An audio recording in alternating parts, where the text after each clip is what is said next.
mean you can't hear me? But thank you. Let's bring this meeting of the Tourist Development Council to order. Thank you all for being here and giving up your time and treasure today to join us for all these important discussions. And before we go any further, I would like to introduce former, current, or interim mayor, however you want to go, Brian Oxt, who is very familiar with this organization and with the necessity of the Tourist Development Council and has been in that role quite a few years already. Welcome.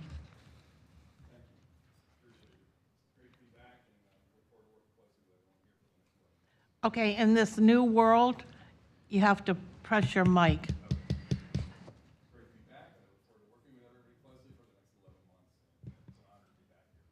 Thank you. And the reason for that is because, of course, we are taking minutes and it's a public meeting and we don't want anybody to miss anything. All right. So without further ado, if we could have approval of the TDC minutes from February 15th. So moved. Thank you. It's been moved and seconded. All those in favor, please say aye. Aye. Any opposed? Motion passes unanimously. Are there any public comments? Stacy? No, Chair, there's not. Thank you. And we have a couple of outside presentations, and the first one is from our illustrious Kathy Perkins, who's the director of the Pinellas County Emergency Management System and does a terrific job. Welcome. Thank you, Commissioner.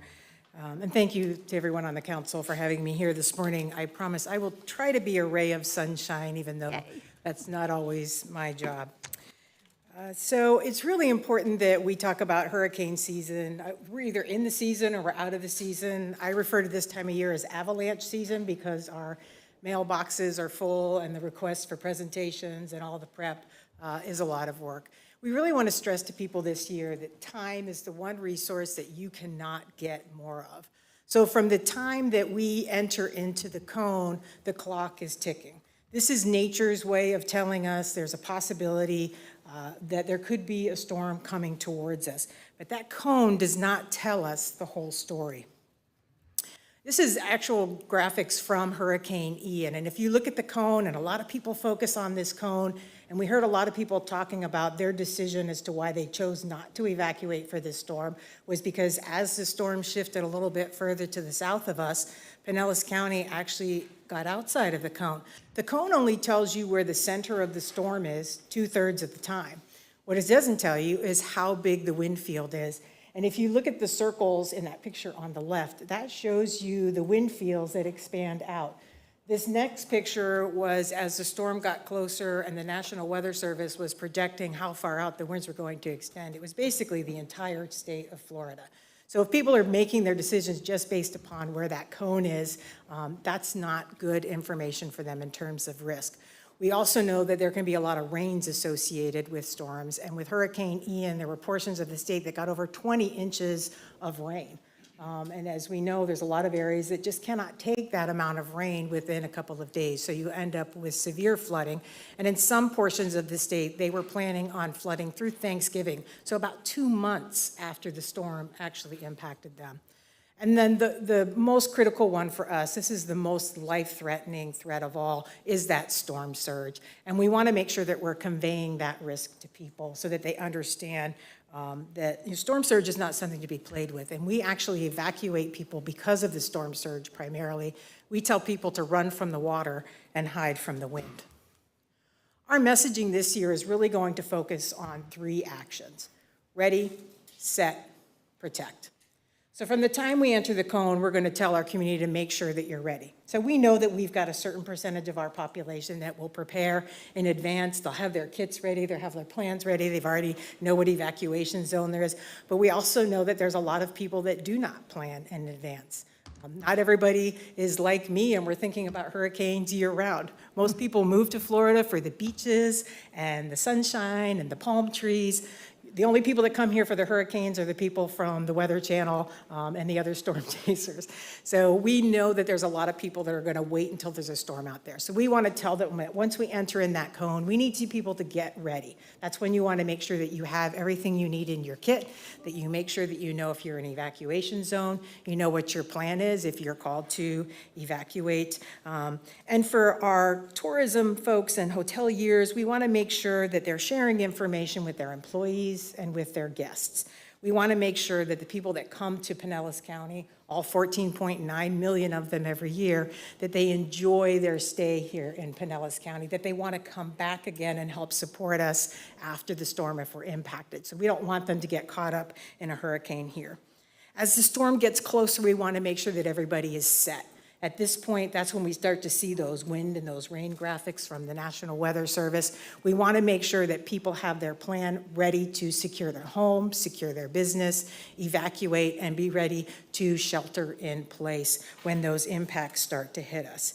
And this time frame can really vary, and I'll show you that in a little bit. This is the time for people to put up their flood protection, put up their shutters, move items inside their homes, secure their facilities. And for our hoteliers, this is the time that we want to make sure that they're telling their guests, thank you for coming, please find your way to safety, and then come back and visit us again later on. And then the final stage for us is the protect stage, and that's when the impacts are here. That's when all of us are going to have to shelter in place. So I talked a little bit about the clearance times, and we look at the comments that we get a lot of comments after the hurricanes, and people are like, why do you start so early, right? The storm's not coming for 2 or 3 days. Why do you issue those evacuation orders a couple of days in advance? And when most people are planning, they're thinking about themselves. You're thinking about your family, you're thinking about your business. So how long does it take you to prep your family and move to safety? How long does it take you to prepare your home? Maybe it's 4 hours, maybe it's 8 hours. For businesses, it could be a lot longer. But here at the county level, I have to worry about all 1 million residents and the 14.9 million tourists. Thank goodness not all 14.9 of them are here at the same time. We have to order evacuation orders for up to 2/3 of our county, which is about 630,000 people. We have 265 mobile home parks, 44,000 mobile home units that are extremely vulnerable to wind. We have up to 153 hospitals, nursing homes, and assisted living facilities that might have to evacuate. We have to coordinate with our executive policy group for the local state of emergency and our commissioners as well. We have to make sure that we coordinate with schools for any closures, issuing evacuation orders, opening shelters, preparing for potentially catastrophic impacts. We conduct conference calls with hundreds of entities, including our 24 municipalities, our 18 fire districts, the State Division of Emergency Management, the National Weather Service, the National Hurricane Center, and many of our regional partners so we can have a coordinated plan for if it's going to impact our area. We coordinate with public information, press conferences, situation reports. So you can see that for us to make these decisions and to do these evacuations and ensure that we can get people out of harm's way, we need these types of lead times. For Hurricane Ian, these are pictures of the storm surge that impacted down in Lee County, and it was devastating as we saw homes actually being washed off of their foundations. And that's what was very scary for me as the emergency management director, was to see that we had such a low compliance with evacuation orders here. Yes, the storm did turn, but you know what the difference was? It was a 20-mile shift as the storm was coming across Cuba. It made a difference as to whether or not it was going to be Tampa Bay or it was Lee County. For Hurricane Andrew was forecast to come in at the Dade-Broward line. Right before it made landfall, it dropped an additional 35 miles. So it's not an exact science in terms of where these storms are going to be. Just a little wobble or a little wiggle, which happens with every advisory that comes out, it can make a big difference for us. Storm surge for Lee County is estimated to be 10 and 15 feet. I know we're waiting on some of the final numbers for actual storm surge and the watermarks that they measured. That surge was pushed inland for 15 miles. So it's not just a coastal issue. And in areas where there were rivers and waterways, the water was pushed in as far as 24 miles, causing up to 8 feet of surge. So this is what we need to help people understand, is that if they are at risk. And staying to protect your property from storm surge is futile. You cannot protect yourself from this wall of water that's coming in. And as I mentioned, the impacts are not just limited to the coast, and especially if we start to see a lot of rainfall that's associated with the storm. And that rainfall water, that flooding can last for a lot longer. As I mentioned, some of our counties had flooding through Thanksgiving, a good 2 months after the impact of the storm. Hurricanes are nothing new. So here's a picture and a headline from the 1921 hurricane. The impacts are the same. What has changed is some of our building codes. We have stronger building codes than we used to. The other big thing that has changed is that in 1921, the population of Florida is equivalent to the population of Pinellas County today. So it used to be you only had 1 million people in the entire state. Now we have 1 million people just here in Pinellas County alone. And we really want to stress to people that it's not safe to stay. Even if you can survive the storm, especially for those people that chose to stay on the barrier islands, we're going to have to send in rescue crews and teams to search for people. Sometimes, unfortunately, there are people that pass away from the storm. There were 58 people that drowned during Hurricane Ian because they did not move out of the storm surge areas. So we want to make sure that people understand that we have resources available to them to help them evacuate. We want to make sure that we're coordinating with our hoteliers because our visitors are one of the most vulnerable populations. We've got people that are coming in. When you're on vacation, are you monitoring the news? I don't. I'm not turning on the nightly news. So how do we make sure that our hotels are communicating with the guests that are here to help them understand that there's at risk and help them understand what they can do to get out of harm's way?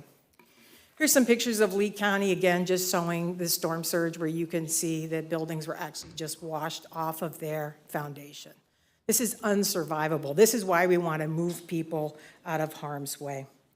And building codes were implemented, especially after Hurricane Andrew in 1995 and in 2002. And then we actually saw, there's some great pictures from Lee County that show how the newer construction, even if it was in the storm surge areas, actually fared very well. So it makes a big difference. And for structures that may be older, mitigation actions that they can put in place.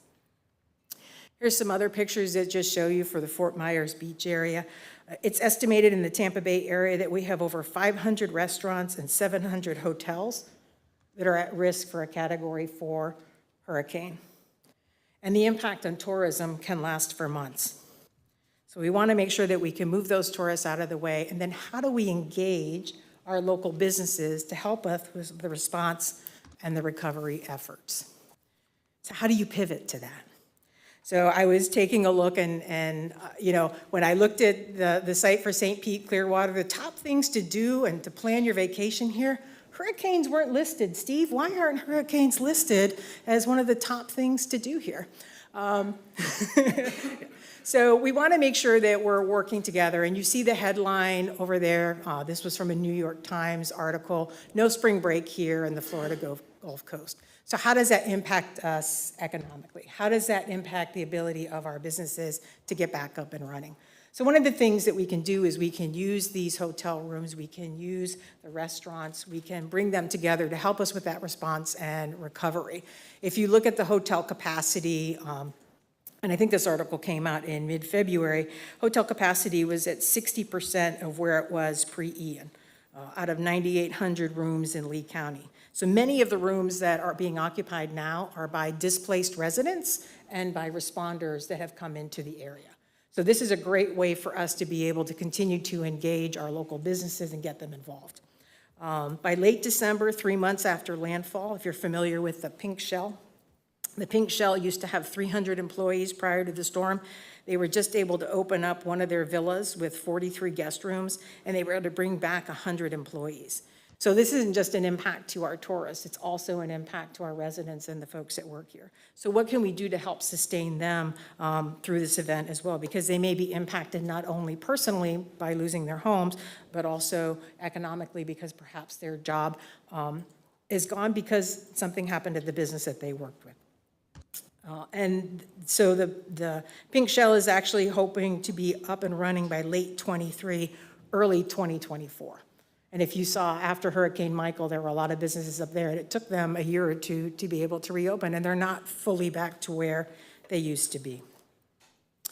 So there are things that we can do.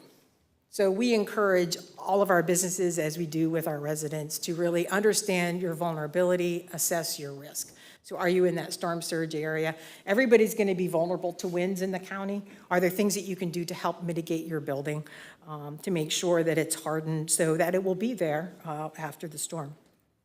Make a plan. Really look at what your business plan is. What is your continuity of operations? Where do you keep your records? What is your insurance? Making sure that you have a plan for how do you convey information to your employees? How do you help your employees get ready? How do we help them? And one of the things that we saw some of our businesses on the beaches proactively shutting down early to allow time for their employees to go home, take care of their homes and their families, so that way post-storm they'd be able to come back. That's really important. And then how do we take care of our guests? How do we take care of those vulnerable visitors? And really thinking about what is the time frame that's needed for preparedness, especially for our large hotels. I'm sure it would take them a long time to be able to put everything in place that they need. What is the communications plan? And again, that communications plan with the county, so you're getting information from us in terms of what our actions are, but also your communications with your employees and with your guests. How do you let your employees know when it's time to come back? We want to make sure that everybody can stay informed. So whether you're getting information through the chamber, through economic development, through Visit St. Pete, maybe you're getting notifications directly from the county. People can sign up for Alert Pinellas, and we will send information directly to their phone. We also have our Ready Pinellas app, which is Android and iPhone. That's available. We do push notifications to that. So and obviously through the media, there's a lot of different ways that we can send people information. And Steve and I were talking this morning about how do we do that. He was talking about some initiatives that they're doing at the state level, trying to look at even getting information on how many hotel rooms are available, kind of what is the status of the hotels. Could we be able to use them immediately after the storm to help put in responders or people that have been displaced? We want people to get involved. So how do we engage our businesses to help us with that response and recovery? So one of the things that hotels can do is they can sign up through FEMA for the Emergency Lodging Assistance Program. This allows FEMA to actually place residents and compensate hotels to be able to put people in there post-event. We don't have a lot of open space here in Pinellas County to be able to stand up a lot of temporary housing post-disaster. So I think hotels are going to be a great avenue for us to be able to help people here locally. Making sure that you have preparedness information and sending that out. Is there stuff that we can do through Visit St. Pete and through emergency management or the chambers to help prepare canned information to help you give out to your guests? Are you already using something? Maybe we could create a video that could be shown on hotels that have the in-house TV system. So let's be thinking about how we can do that, and how do we engage you in the response and the recovery efforts. Even with our local hotels and restaurants, can we help utilize those restaurants and their employees, even if we're doing feeding through either the American Red Cross, or it could be World Central Kitchen, Operation Barbecue. When some of these large feeding efforts come in, a lot of times they will look for local employees to help bring on. That helps not only our community, but also helps those that lived here locally. This is a shot within our Ready Pinellas app. We actually have a page on our Make a Plan. We have a little site just for vacationers, again, welcoming people to Pinellas County and just talking about some of the hazards that they might encounter. Lightning is a big deal here in Pinellas County. I don't think a lot of people always pay attention to that or know what that means when they hear that lightning siren.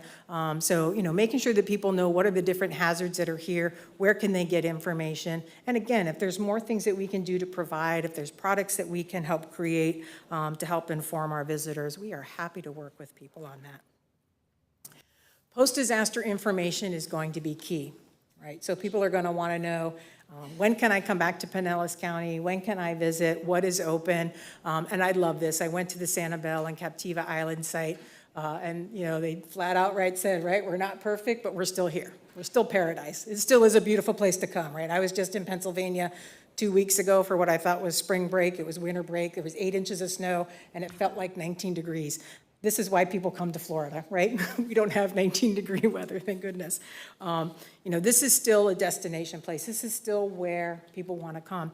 And, you know, and there are a lot of groups. It was interesting when I was looking at their site. They even had something for I think I can't remember what they called it, volunteer tourism. So there are groups out there that may want to come in and help with cleanup operations, you know, and they understand that they might not be coming to the community as it used to be. It's not going to be exactly the same, but could they come in and help? So I think there's a lot of things that we can look at for, you know, how do we help our community get back on its feet? And then encourage people, and then really, you know, help sustain our local residents so we can keep them here and continue to recover. So here is the site for the FEMA. It's the elacorplodging.com, where any of our hotels can sign up for this. And, you know, we really encourage that. We'd love to get as many of our hotels involved as possible. I was at a presentation recently, and I believe it was someone from the Bilmar that actually participated in this program. And 10 days after Hurricane Ian impacted, they actually started to receive in guests that had been impacted by Hurricane Ian. And how wonderful, right? How wonderful for people to be able to be in a nice hotel, be able to escape the disaster that they just went through, to be able to have a place to go. We have some preparedness webinars that we've been conducting. We just did a general preparedness webinar, and that recording will be posted on our website. We're doing a webinar just for Pinellas County businesses on April 13th, and these are done both live and then they're recorded, so if people can't get to those sessions, they can get later on. And then we're doing a lot of work with our faith-based organizations as well, so we have a special webinar just for them. And you can find all of these on our website at disaster.pinellas.gov, our Stay Informed page. And finally, one of the things that we want to do this year is we want to do a survey with all of our lodging partners so we can better understand maybe what some of their needs are. Is there more information that we convey? How can we work with them best? And then to understand what their capacity and capability is as well. So I want to thank you so much for your time this morning. If you have any questions for me, I'll be happy to try to answer them. Questions or comments? Councilor Henderson. Thank you. Enjoyed your presentation. Thanks for being here. I've been tracking storms myself personally for 40 years for obvious reasons, since I'm in the cruise business. And you're the one that sets the cone, right? No. No. So I'm going to tell you my suggestion. Hopefully you can pass on to somebody else who can pass on somebody else who can pass on somebody else that might get done. The cone is misleading because all the meteorologists are trying to predict exactly where it's going to hit and not where it's likely to hit. I say that because the only storm that is actually for Pinellas, for the west coast of Florida, the only storm I've seen in 40 years that tracked from the Caribbean all the way into the Gulf until a few hours before it hit was Charlie. And it even turned. And they never, you know, it was going to go by us, so it was going to hit us, then it was going to go to the north, then it was finally, I predicted 24 hours in advance that it was going to go between Fort Myers and Naples. I saw it turn, and I'm like waiting for the cone to move, waiting for the cone to move, and it didn't until this 8 p.m. I'm sorry, this 11. When you have 11 p.m., I think they moved it at 8 p.m. finally, and those people thought they were on the edge the whole time. They might just get a little bit of tropical storm force winds. This was very broad. In short, my suggestion is the cone should be black. There should be no middle path. The whole thing should be, this is where you could be affected by hurricane winds, because they all take a last minute turn. Almost, you know, they always make a little bit of adjustment at the very end, and it goes somewhere where people weren't expecting it. So if you could take that and run it up the chain somehow, I don't think it'll get all the way up there, but they need to stop trying to pinpoint exactly where it's going to be and really give people where it could be. And this could be catastrophic. And then you go outside of that for your cone. Yeah. So your line in the middle becomes very wide because it's going to move around. And you just don't know for sure. And people will take it as like, well, it's going to go 30 miles away from us. We don't have to worry until it gets right on them and all of a sudden it turns. Yeah, and if you look at the track for Ian, The first ones actually had it coming in around where it actually made landfall. And then it progressively moved, and at one point it was even going to be out to sea, further away from us to the west.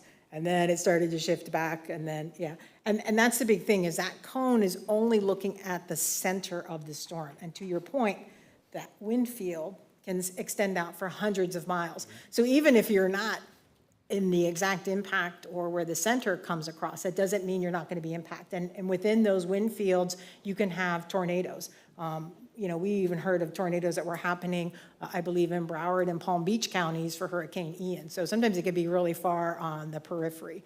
And it is a huge challenge, and I think people don't understand the risk. Yeah, so they focus on the pinpoint line, and if they're anywhere off that, they say, we're okay, we don't have to do too much. Yeah.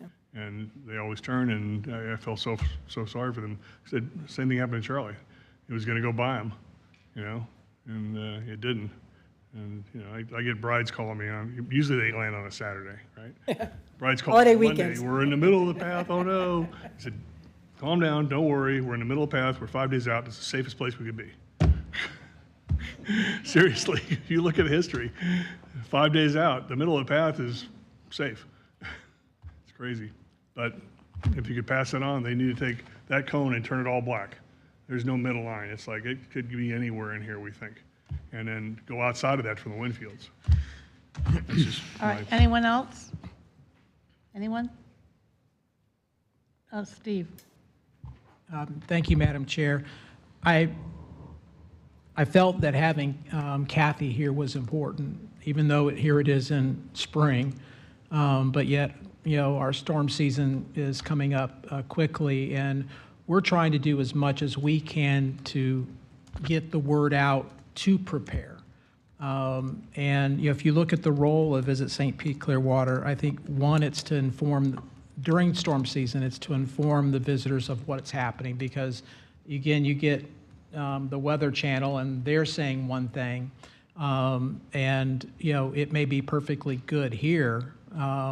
And so we want to be able to present the information that we get from emergency management up on our website. We're also here to help inform businesses. And so, we'll reach out.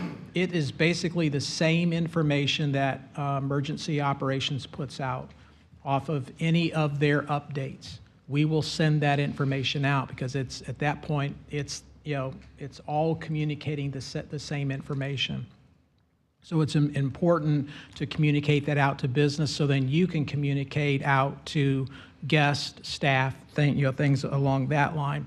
The other element is we're an information hub, and I really can't stress that enough, because this year with Ian, I remember even before we got into the EOC and being fully activated, the email from Kathy. So how many visitors are in town?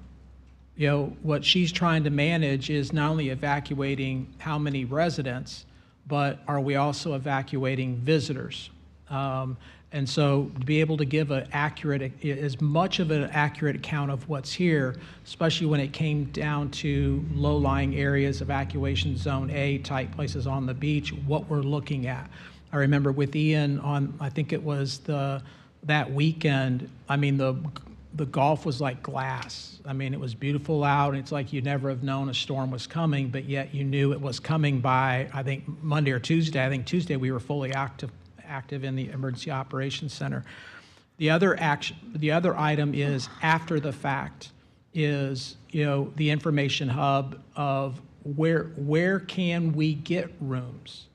And again, the key thing is you have people that are displaced, but also you have crews, whether it's FEMA, insurance, Duke, all of these things need as much help.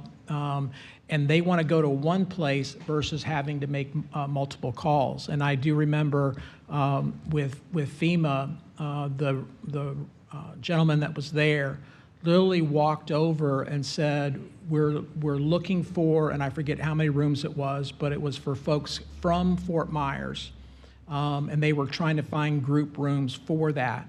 And now, as we were gathering it, they ended up having and going over to Palm Beach. But they're coming into the EOC because they're stationed there and they're wanting to get that. So that's the imperative of us collecting that data. I wanted to also mention, and Kathy alluded to a little bit, at the statewide organization that we're members of, Destinations Florida, in our meeting we had last week on Tuesday, this was a topic because all of our destinations are in the same boat. Whether you're a beach destination, urban destination, whatever it is, you're trying to gather this information. And so we're also looking at how we can more efficiently do that to make it more accurate. Ideally, I'd love to make it electronic because it provides a dashboard. We just have to find a way to do it that'll satisfy the whole state. But when you have Orlando saying we're doing the same thing that St. Pete Clearwater does and Tampa's doing it the same way, there's some synergies of what we can do together. So I just want this, you guys to be aware of this. You usually get from Terry in May the Red Book, which is our crisis plan, which really gets down into the storms. It gives you an idea of all the things that we're doing. But we're just ramping that up because I think from an information standpoint, while Ian is still fresh in folks' minds, is remind them of what could happen and to make sure that we're doubly prepared. So Kathy, I really appreciate you being here, but just realize there's a strong relationship between us and the folks with emergency management. Yes, Counselor Williams. Thank you, Madam Chair. Steve, I just wanted to say thanks for those updates that you put out. As a hotelier, we take those updates and we disseminate them to incoming guests, to guests that are currently in the hotel, but also to our corporate offices and other hotels that we're associated with. Everybody is looking for information, and we look to your updates as the most up-to-date and informed information before, during, and after the storm. So well done, and please keep it up. Good. Anyone else? No? Thank you so much, Kathy, for being here. We're very appreciative, as you can tell. Thank you. All right, next we are going to hear about the tourist development tax collections, and I believe that our Steve Hayes would like to kick this portion off. Steve? Great. Thank you, Madam Chair.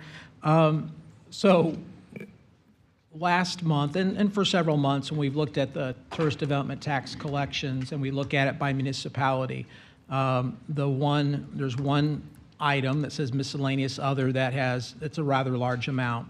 And I think the question came up of, what does that make up? And so I've had the conversation with Elizabeth, and she started going through there. And I was like, listen, would there be an opportunity for you to come and chat with the Tourist Development Council on this?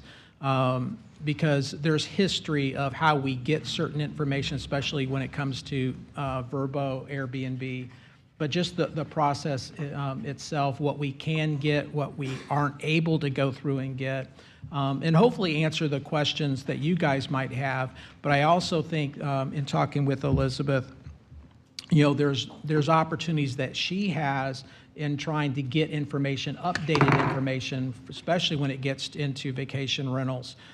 So again, we have a clearer picture of what's going on. So hopefully the discussion on here will be beneficial for everybody, but at least give you an idea of that breakout of miscellaneous and other, and then where it potentially could go from there. So I'll introduce Elizabeth Giaquinto, and she is the Chief Tax Auditor for the Tourism Development on the Tax Collector's Office. And Elizabeth, thank you so much for being here. Thank you for the invite, and good morning, everyone.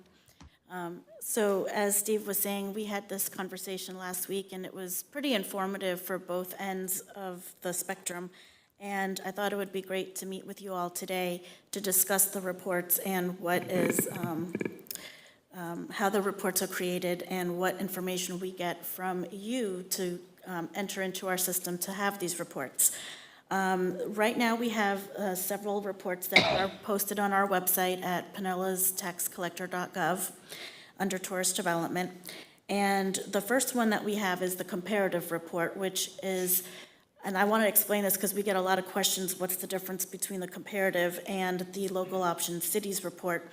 The comparative report is everything collected in the month. So right now, we're in the month of March. So anything that we've collected in the month of March, regardless of the reporting period, would be reported on that comparative report.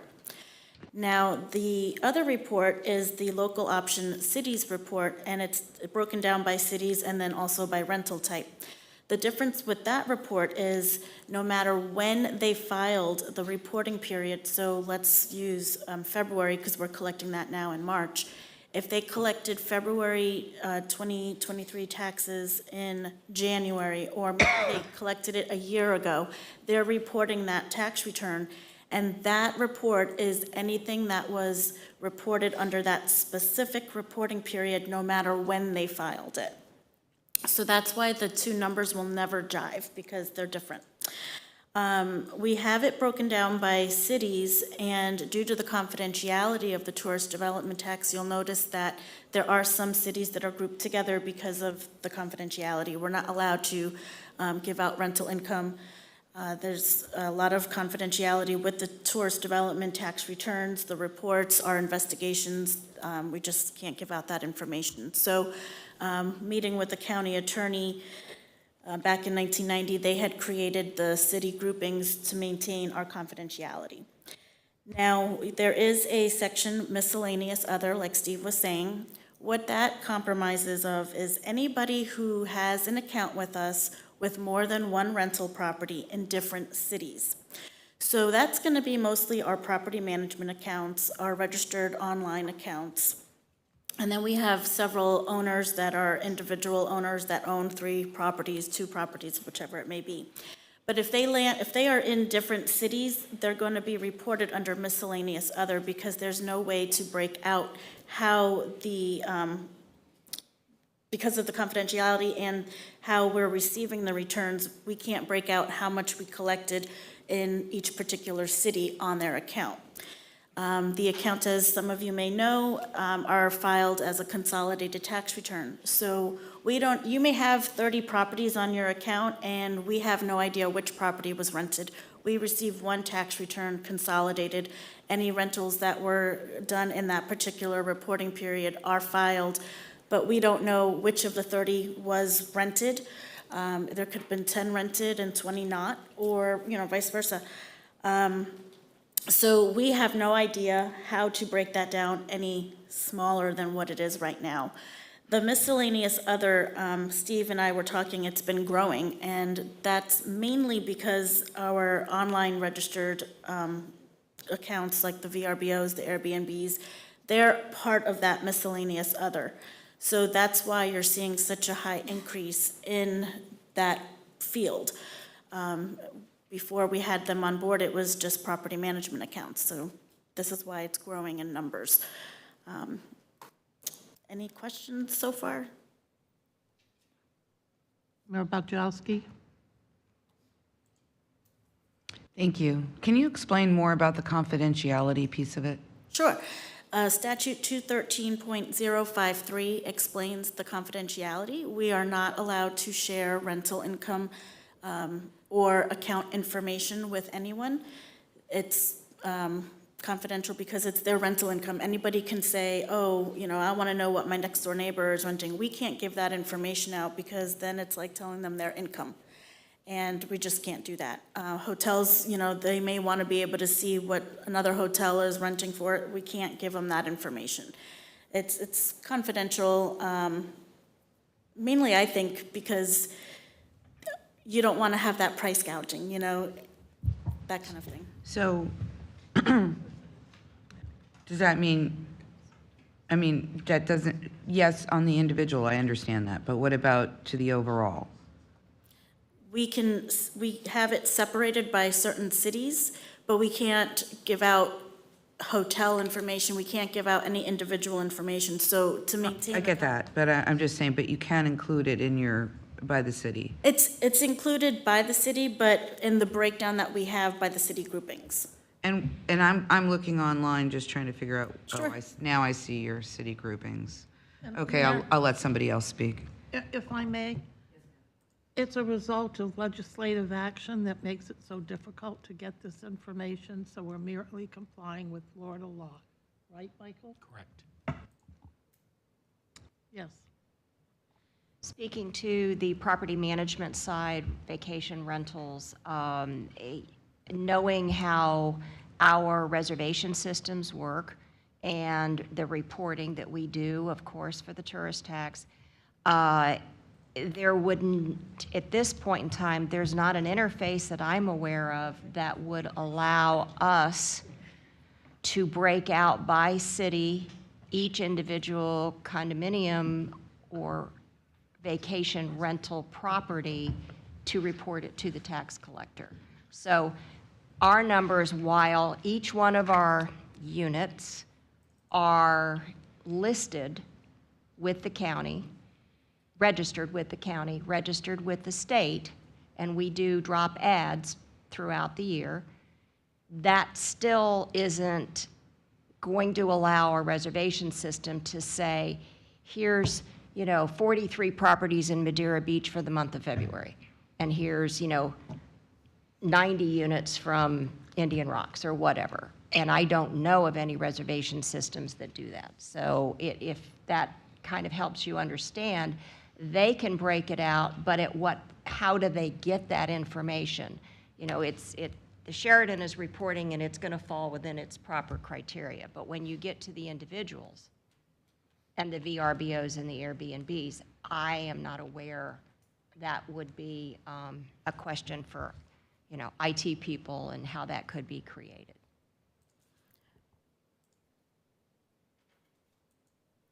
Okay? Yes. Council Williams. Thank you, Madam Chair. Elizabeth, good update, thank you. Can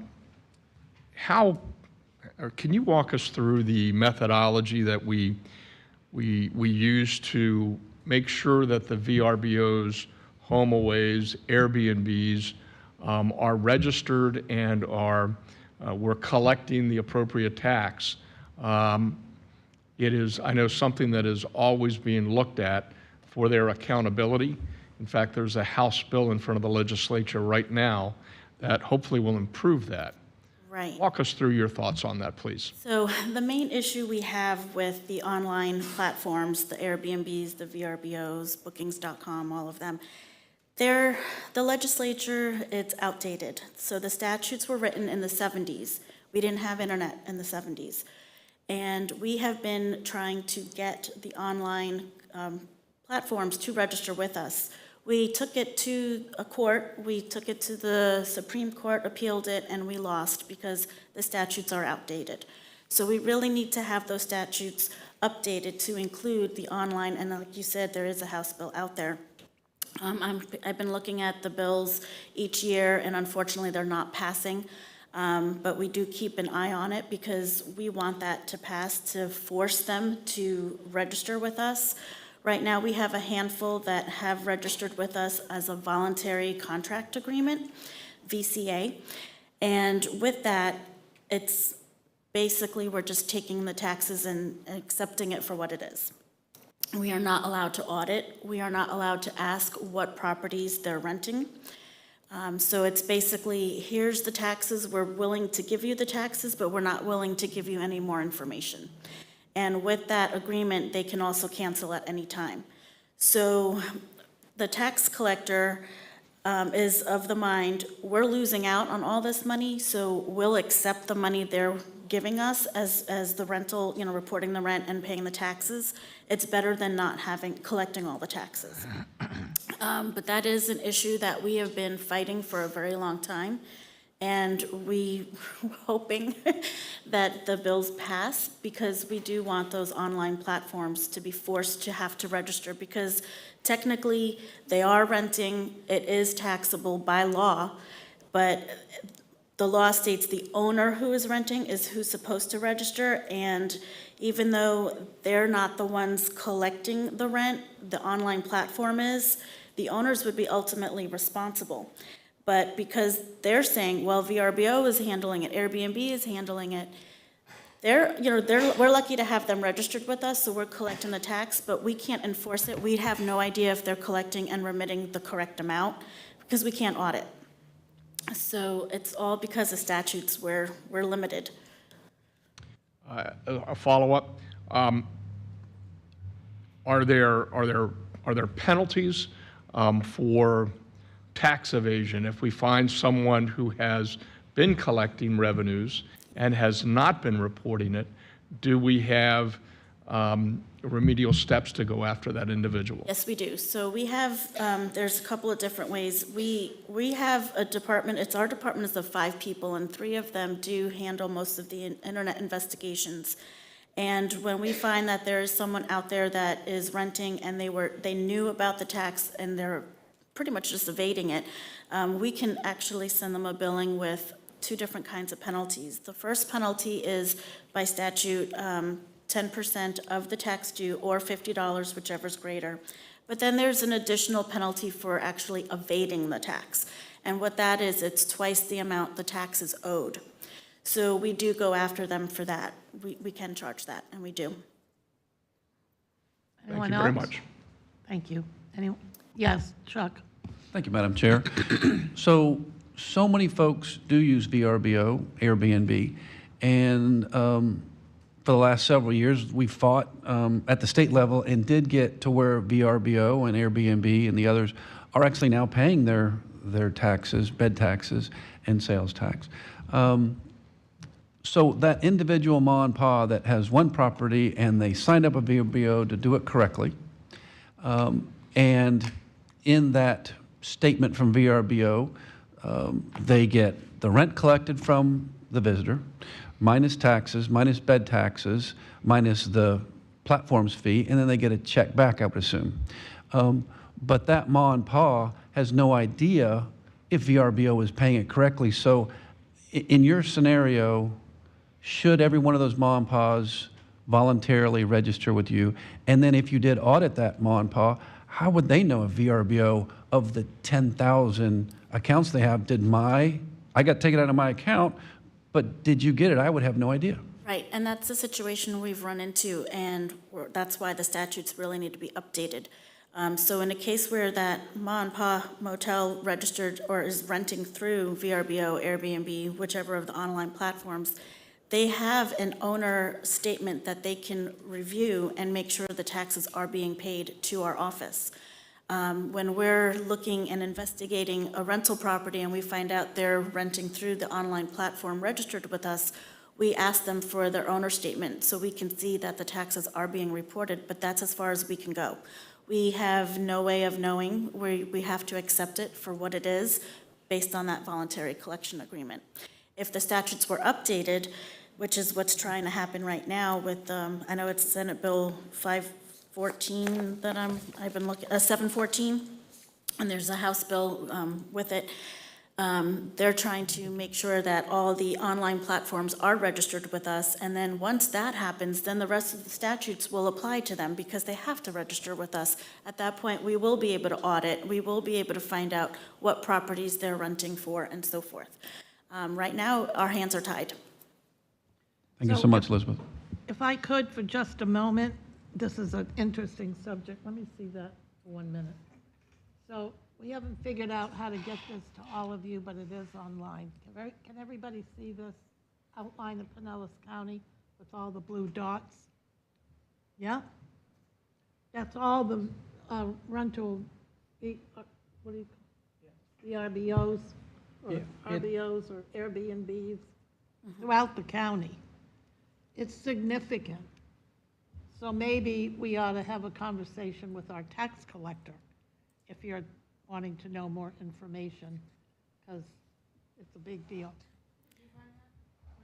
I don't know, he just showed it. You can pull it up on vrbo.com or airbnb.com and just look for rentals in Pinellas County. Yeah, it's actually through Key Data, and it's look at your OTA, your online travel supply, and it scrapes those sites and pulls off the listings and just it. Will you send us a link to that? Yeah, it's a. I'll see if I can do a snapshot of the picture because I've tried printing it up and I haven't been able to do that. But at least gives you, like I said previously, you can tell real quickly where Toy Town is because there's nothing there. But it's everywhere else. Madam Chair, just one other question. Elizabeth, if we are aware of individuals that are renting their units via the VRBOs or what have you, and we suspect that they're not reporting, can we send a list to you or to someone that would follow up? Yes, we have tips. We get a lot of phone calls with that information. Neighbors are constantly telling on their neighbors. Guests at the pool are complaining they have to pay the tax and someone else doesn't, so they call us and let us know. We also have it on our website, a tax violation form, if someone wanted to complete that and send that in to us. So we accept tips all the time. That everyone, the public is our eyes and ears, and we count on them to let us know who's renting. We take every investigation seriously, and we review each one of them. We contact condo associations. We're proactive in that we do our own internet investigations as well, but we also contact condo associations and send out questionnaires to those that are not registered and not homesteaded. So we're doing efforts to get the collections and investigate to make sure we're getting everyone on board, but it's just, it's all on the honor system too. That's the other thing. You don't know, you're taking their word for it.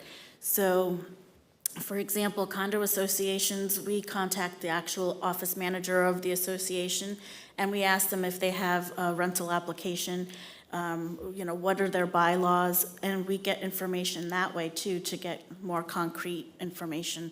So we do, on a daily basis, investigate properties all the time, whether it's from a tip or we're out there on the internet investigating, or we're reaching out to homeowners or condo associations that are not homesteaded. So we do that. But tips, we welcome them all the time. So yes, if you know of people renting and not paying, or you're not sure, contact us. Okay, so Elizabeth, we have one more question, please, because after that, we have to wrap up and keep Okay. on going. There's a lot more that we have to get to today. So Justin- Councilor Moore. Sorry, thank you.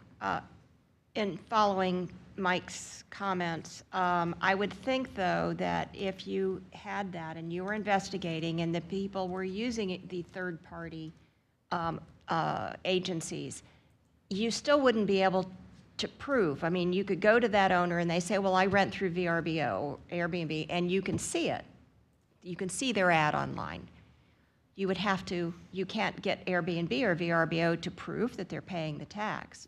Because of your cooperating agreement, I assume. What we have done, if there's any questions about that, we do contact Airbnb, VRBO, who's ever registered, and ask. So if there's something not jiving, because we do look at bank statements, we look at a lot.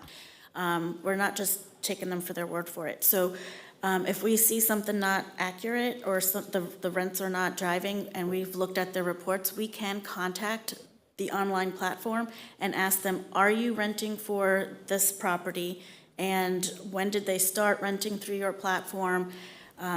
We can ask those questions. We can ask if this is the rent that they've reported, and that's all we can do. So we have contacted them to get more information, but it's very limited in what we get back. Do you find that they do give you, the third parties, do they give you a response? Yes? Yes. Okay. So in that regard, I think that's a good cooperating effort. And then just one other point to that too, just for general information, is that companies like myself, we also use those third-party platforms. So an owner can say, I have it online with Airbnb, they're welcome to do that, and yet I service it, maintain it in my system, pay the owner, but the tax is paid by the third party directly. Right. So, it is being tracked that way, but it dilutes how would you get information, how would you show each individual property as it relates. Where it falls between the cracks is really the individual that has a house in a neighborhood. There's no HOA or nothing, that prohibits that. And that particular owner has the responsibility, if they're using Airbnb and VRBO, most likely the tax is being paid. Right. But We have, There's no way to know that. And that's where your investigative team, because we work closely. right, and we do Okay, hold contact. on, please. Is there a question in all of that? And Okay. to point out the complexity of collections and Correct. tracking. All right, thank you. Thank you so much. Thank you, Elizabeth, very much for your Sure, no very problem. comprehensive Can I just make one report. other comment? Quickly. Okay, so we're actually in the midst of updating our system to ask for the management companies to provide us with their listings of the properties they have on their accounts. We're running into some issues with some property management companies not updating us on a regular basis. And I just wanted to throw that out there to remind everyone that we do expect on a monthly basis to be updated with their property management accounts. And in addition to that, with the new system we're getting, there will be a way to have a supplemental filing in which you can report by property the rental income. And that would also help a little bit with the investigations and enforcement. Thank you. Thank you so much. Have a good day. Thank you very much. All right, so now we are on number 6, Department Updates, Capital Funding Grant Program, and this is the final approval of the guidelines. I hope you've all had an opportunity to review them. Are there any questions about them? Do you want to make a motion to approve them, or how are we moving forward? Steve? Madam Chair, on this, I feel like we've talked about this a lot, but so I wanted to today is you have a copy of the changes that have been discussed and made over time, and Michael's, through the minutes, we've been able to track all that. Michael's tracked all that. And so today, this is the final guidelines that, if approved by you, then we would take to the Board of County Commissioners for their approval so that we can start the process of the capital program. So that's where we're at with it. All right, I'll make a motion to approve. okay. Do we have a second? Second. It's been moved and seconded. All those in favor? Aye. Any opposed? Motion passes unanimously. All right, Madam Chair, I just wanted to ask a question of Steve. sure. So, assuming that the county will, the county commission, assuming that they approve these, when will the new capital program application process start? I'll have to get with Terry to see when we get on the BCC calendar. And then from there, then we just update the application and then, so. Probably so So- late summer, Yeah, maybe? let's just say at this point, July 1. Okay. Okay, thank you. Thank you. The digital/web update, Eddie Hirsch and Scott Bacon. Are they doing the, okay, here we go.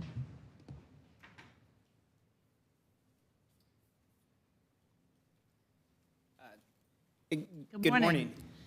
So, I think we've talked about disasters and hurricanes. Let's lighten it up with some digital marketing information, and hopefully we won't put you guys to sleep too quickly. On the note about the information that Steve just presented in front of you guys, I've added that to the TDC meeting page, so you should be able to access the map and the information that was on there. Before I get started, I wanted to introduce Scott Bacon, who's over there.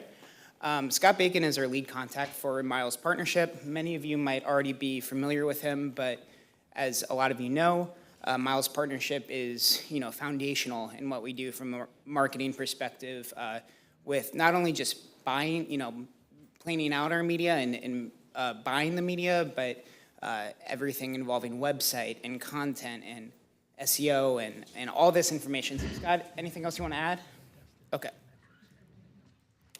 All right, so just kind of for you guys, I have a brief presentation with a lot of great information, kind of a recap on some of the things we had going on last year, a showcase of what we have in the market right now, and then also some notes about kind of the future. A lot of you guys might already be familiar with Adara. Adara is one of the tools that we use to measure hotel and flight attribution. When someone sees our ads, did they later book a hotel, book a flight into our destination? And so we track that media to kind of be aware of, are we targeting the right audience?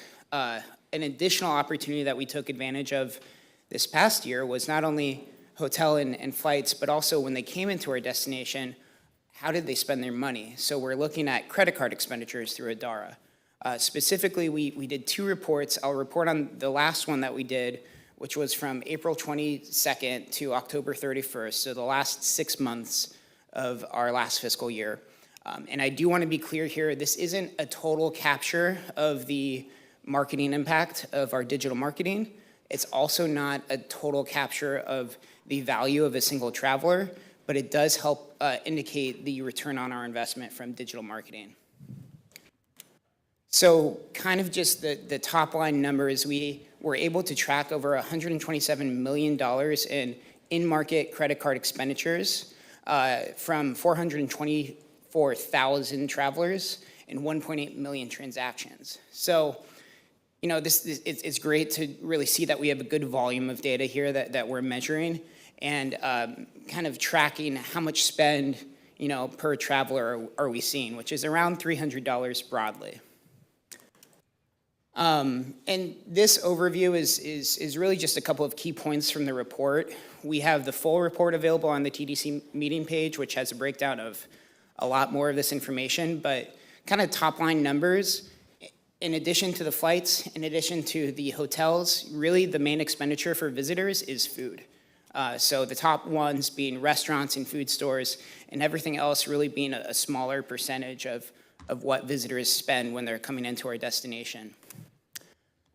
And this is interesting. So, hurricanes might not be the top thing to do, but it's probably one of the top things to drink if we look at some of these top restaurants. And really, the overall point of this is, I think, encapsulated in a single sentence. Visitors spend local. They're not visiting restaurant chains. They're not visiting the Olive Gardens. They're spending their money at all these local restaurants, which is great to see.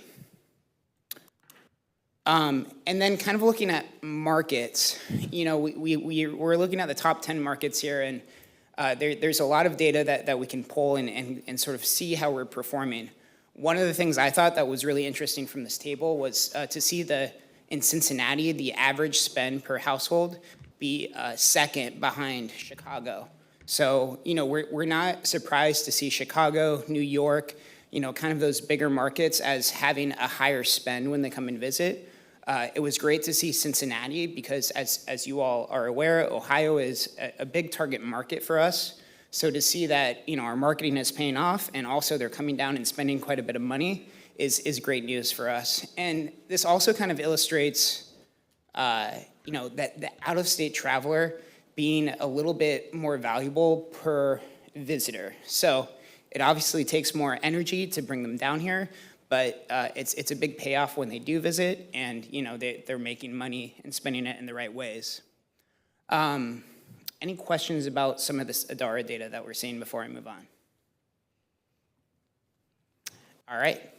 So I want to just take a look at what we have in the market right now. And this kind of ugly graph to the right side is a picture of all the different areas of digital marketing that we ran in February. Typically, we have about 15 to 20 different types of marketing campaigns across all parts of that marketing funnel that we're targeting through a variety of different activations. So we'll look at some of the live campaigns, but again, didn't want to take up too much of your time. There's links for each of these to play around with and further engage if you so choose to. The first one that we're looking at is this customizable quiz that we're running with a product called Nativo. So content customization is a big emphasis for us, delivering a tailored experience to people and something that they can engage with and choose to engage in our marketing. We've seen, be very effective in terms of generating the type of travelers that actually come and spend our money. Also kind of on the horizon, or something that we're actively doing, is vertical video. More and more people are used to a full screen takeover of vertical video as social media channels become just more and more popular, and that's what they're leaning towards. So from a marketing perspective, sort of imitating some of that has been an effective way for us to create engaging content. And again, we are focusing on opportunities where a visitor will choose to engage. So you see this, they actually have to click and hold to play the video. And we've just found giving them the choice to engage with our ads rather than directly forcing them to is a more effective form of marketing for us, broadly speaking. Another provider that we're working with, and this is the first time that we've worked with them, is Axios. You guys are probably aware of Axios. They're kind of a hyper-local news source in a variety of markets. They also cover national news. They've been enjoyable to work with because they're willing to do a lot of customizable content for us and work in our target markets of Chicago, Atlanta, Nashville, but also allow us to kind of reach that local audience too, to sort of let them know what we're doing. So we also did something in Tampa Bay this year with them. Jumping back to kind of an opportunity to engage, we have, here I'll rewind this. We have a bottom banner through Undertone that if someone chooses to expand, they will be served various videos of our destination, and they actually have the option to click through. So we, again, are featuring more than just our beach. We're featuring our art scene. We're trying to go into, really inspiring people to make an informed visit. Atlas Obscura is one that I personally love.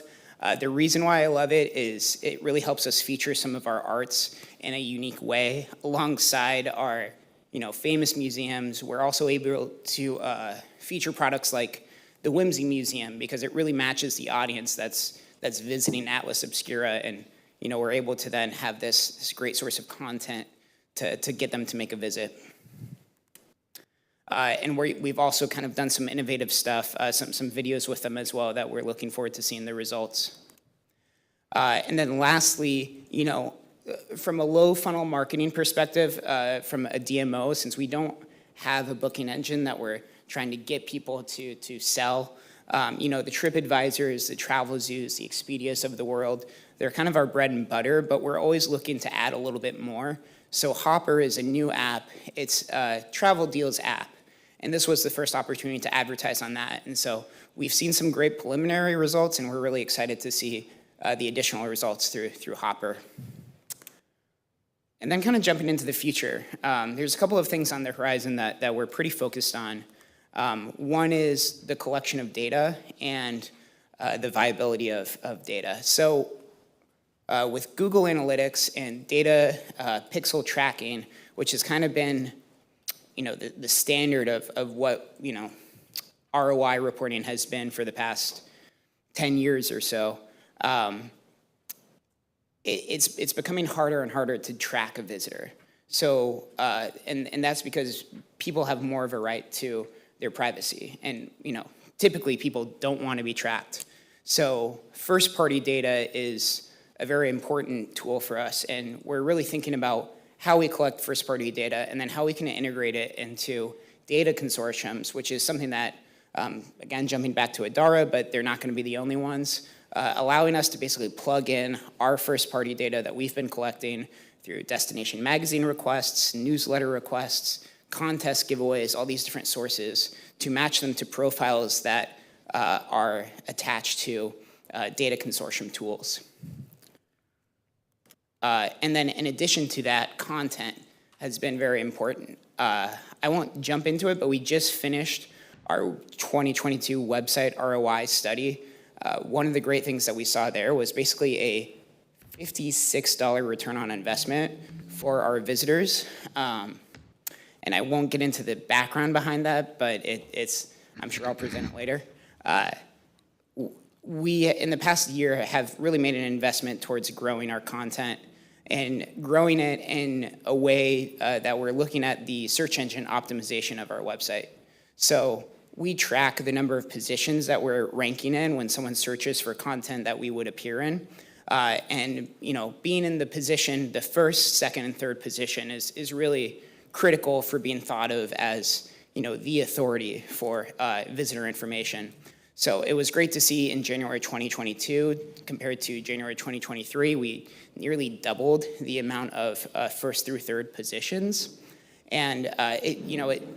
it it's really doing an effective job of driving valuable visitors. You kind of see in some of our advertising, that's not always the goal of it. It's more to engage with the visitor because we don't want to just drive visitation to our website through advertising that doesn't drive meaningful engagement with our website. So really, building the foundation of our website through content has been an important project for us. And that's all I have. So any questions about, any of that information? Any questions from the council? Councilor Henderson?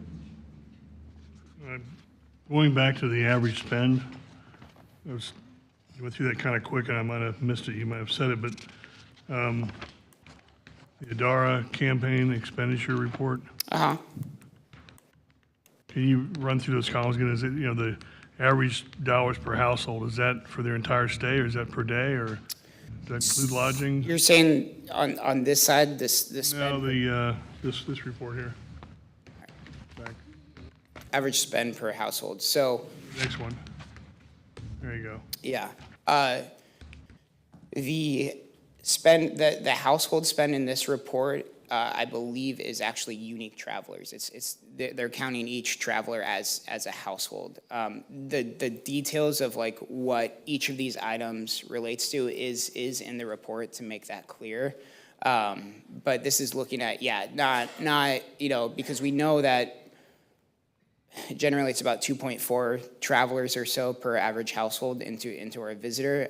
This is looking at per traveler. It's just for some reason in the report. Is that a per stay or per day? I mean, because it could be 4 days, could be 6 days, could be 2 days. It's the per time they were observed in the market. So it would be per stay.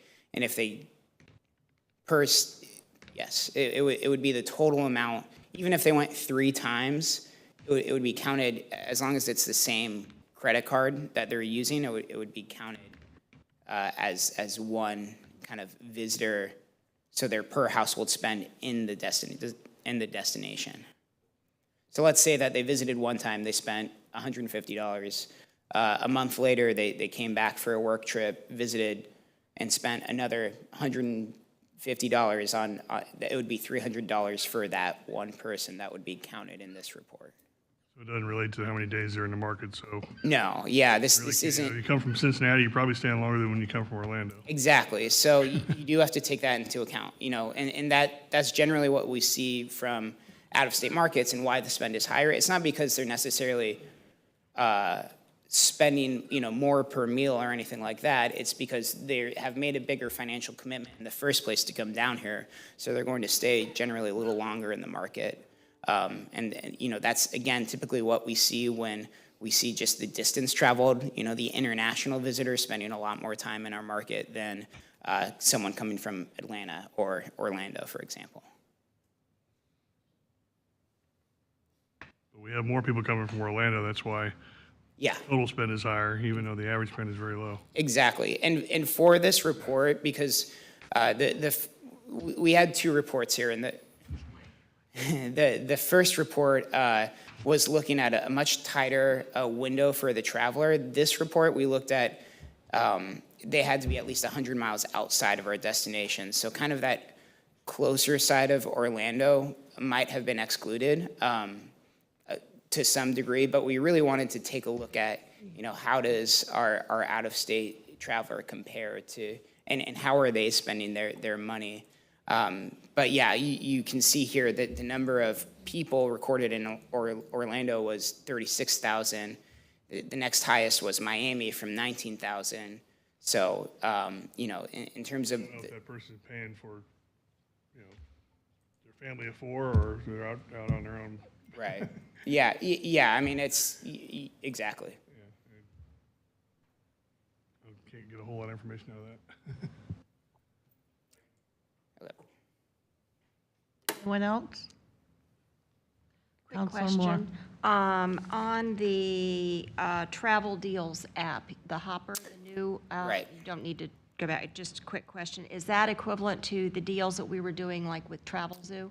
Not exactly. So for the Hopper app, the deals were built in as, so like part of our campaign provided for the deals, rather than with TravelZoo, we cover the commissions to a level.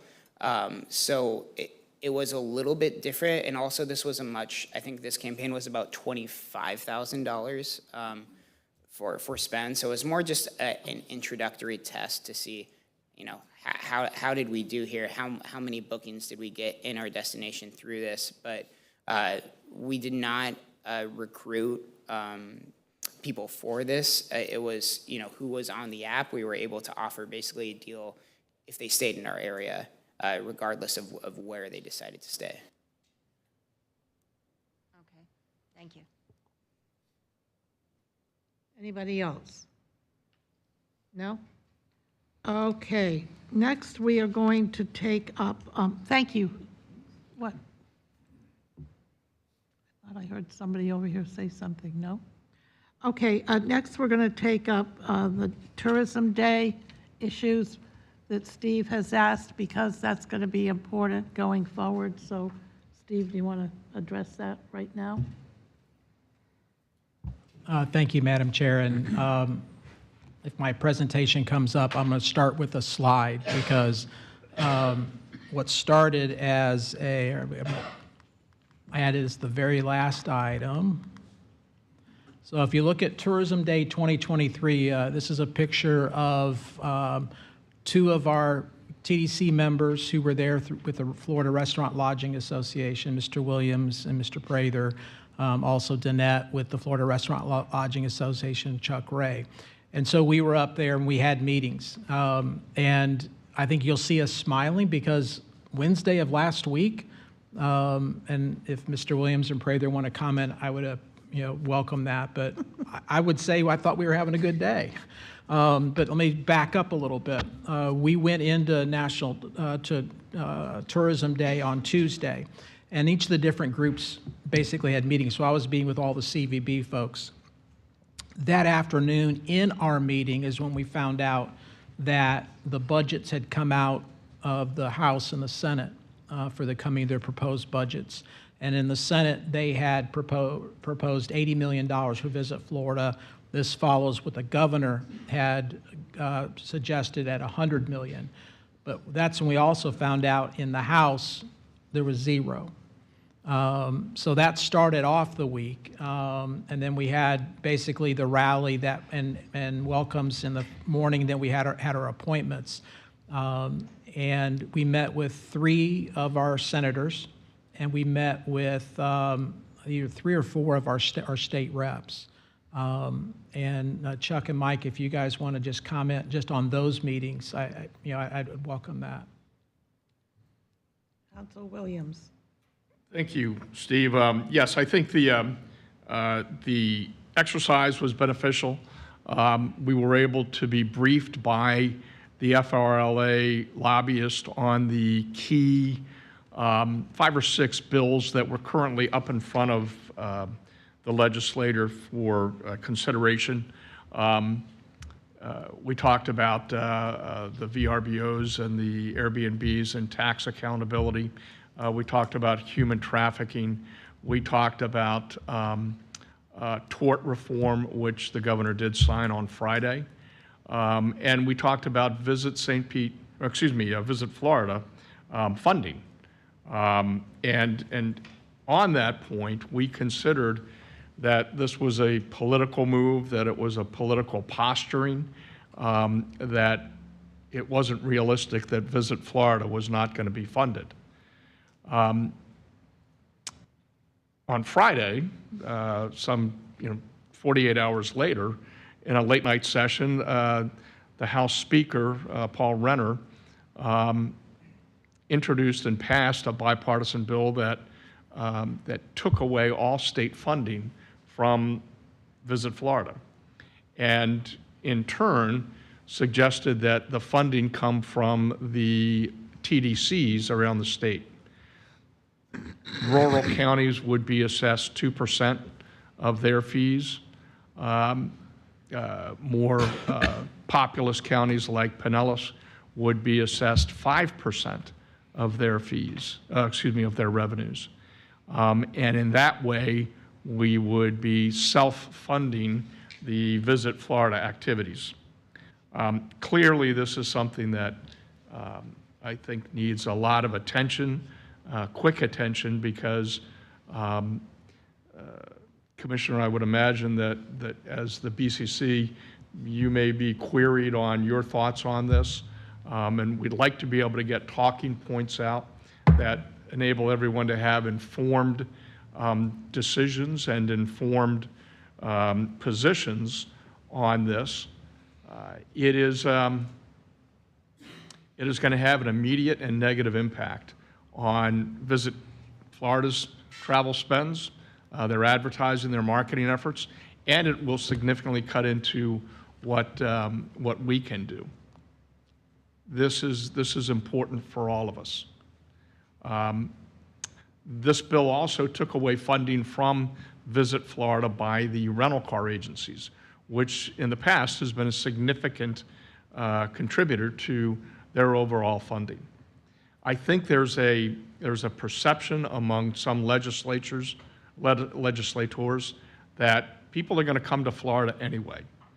They look at 137 million visitors last year, surpassing our best year, saying, gosh, what do we need to be spending all this state money for when people are already coming?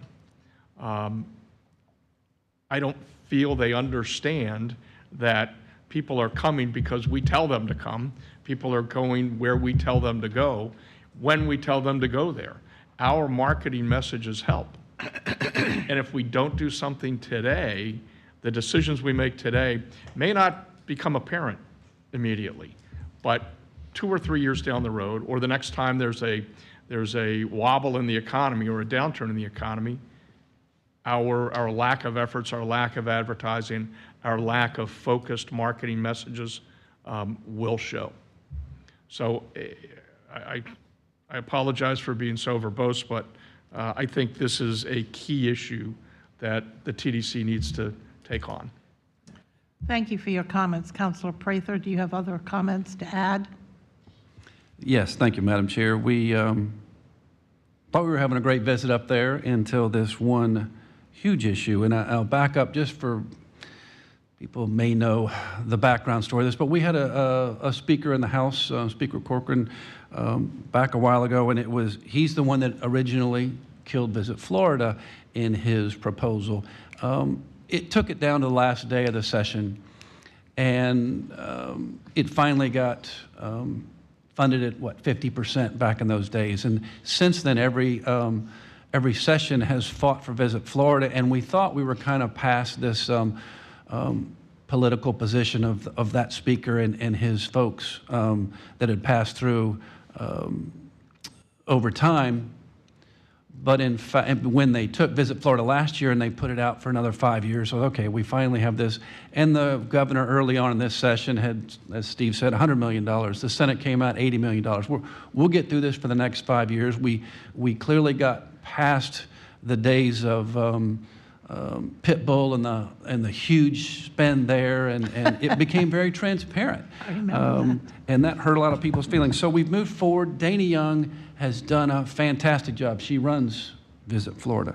And as she came to speak to our group that morning, she was visibly upset. And this is a past politician and a lady of great stature and poise. And she stood at that microphone and told us how disrespected she felt. She had worked so hard for these last few years to answer every question. And it went for naught. And this was all a surprise to all of us. So fast forward what Mike said, we take it to Friday. I'm curious if Steve knows of a companion bill at the Senate that may, I'm assuming, either stop it in its tracks or make for a huge negotiating session as we, like every year, finish. But this is huge. Will the governor veto it? No one knows where we are with this. So there's a lot of work to be done. I think there's a lot of phone calls to be done. It's a lot of money. We used to budget, $5 million for Jim for refurbishing our beaches every year, which is a huge part of our budget. I know we've gone up in the last few years for another reason, which we all know about. But regardless, think about spending as much as we allocate for beach renourishment, now going to Visit Florida.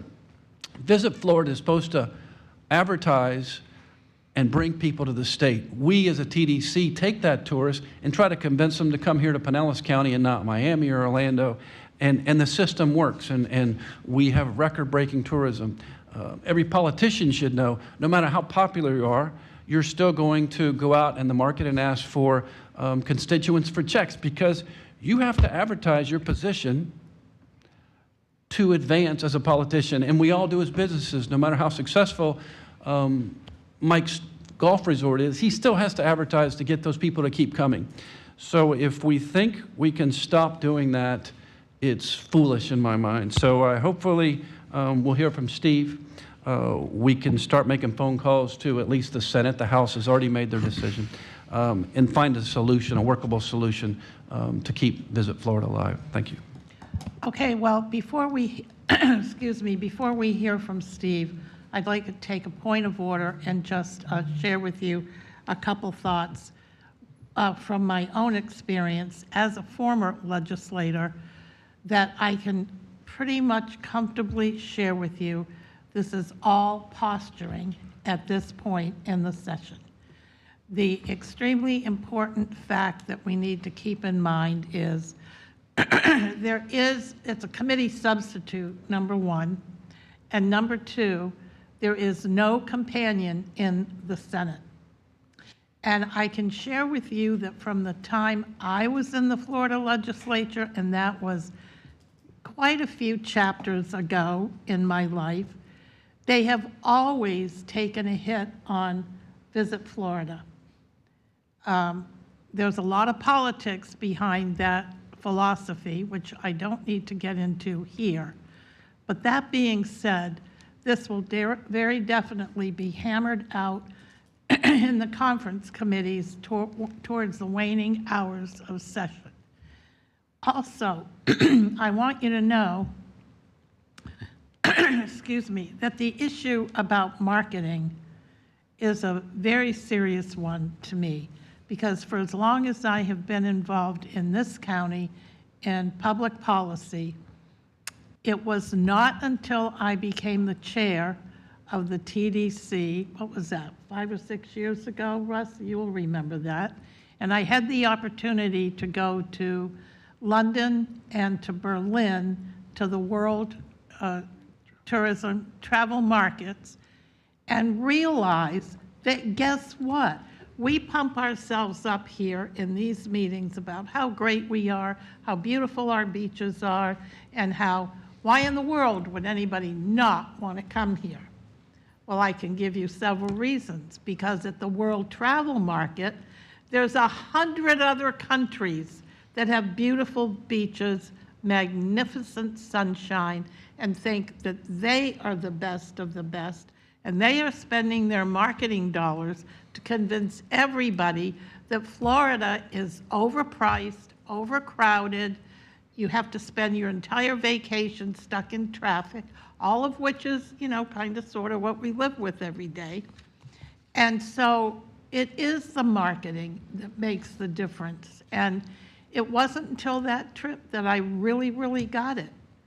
And so we have a lot of work to do, not only with our legislators, but just yesterday in our county commission meeting, there were 2 commissioners, and I chuckle when I hear these kind of comments because, yes, it is about inexperience, lack of firsthand knowledge, and the myopic, parochial way the legislature looks at things. And so when you come from there, you can be a little tainted, no offense.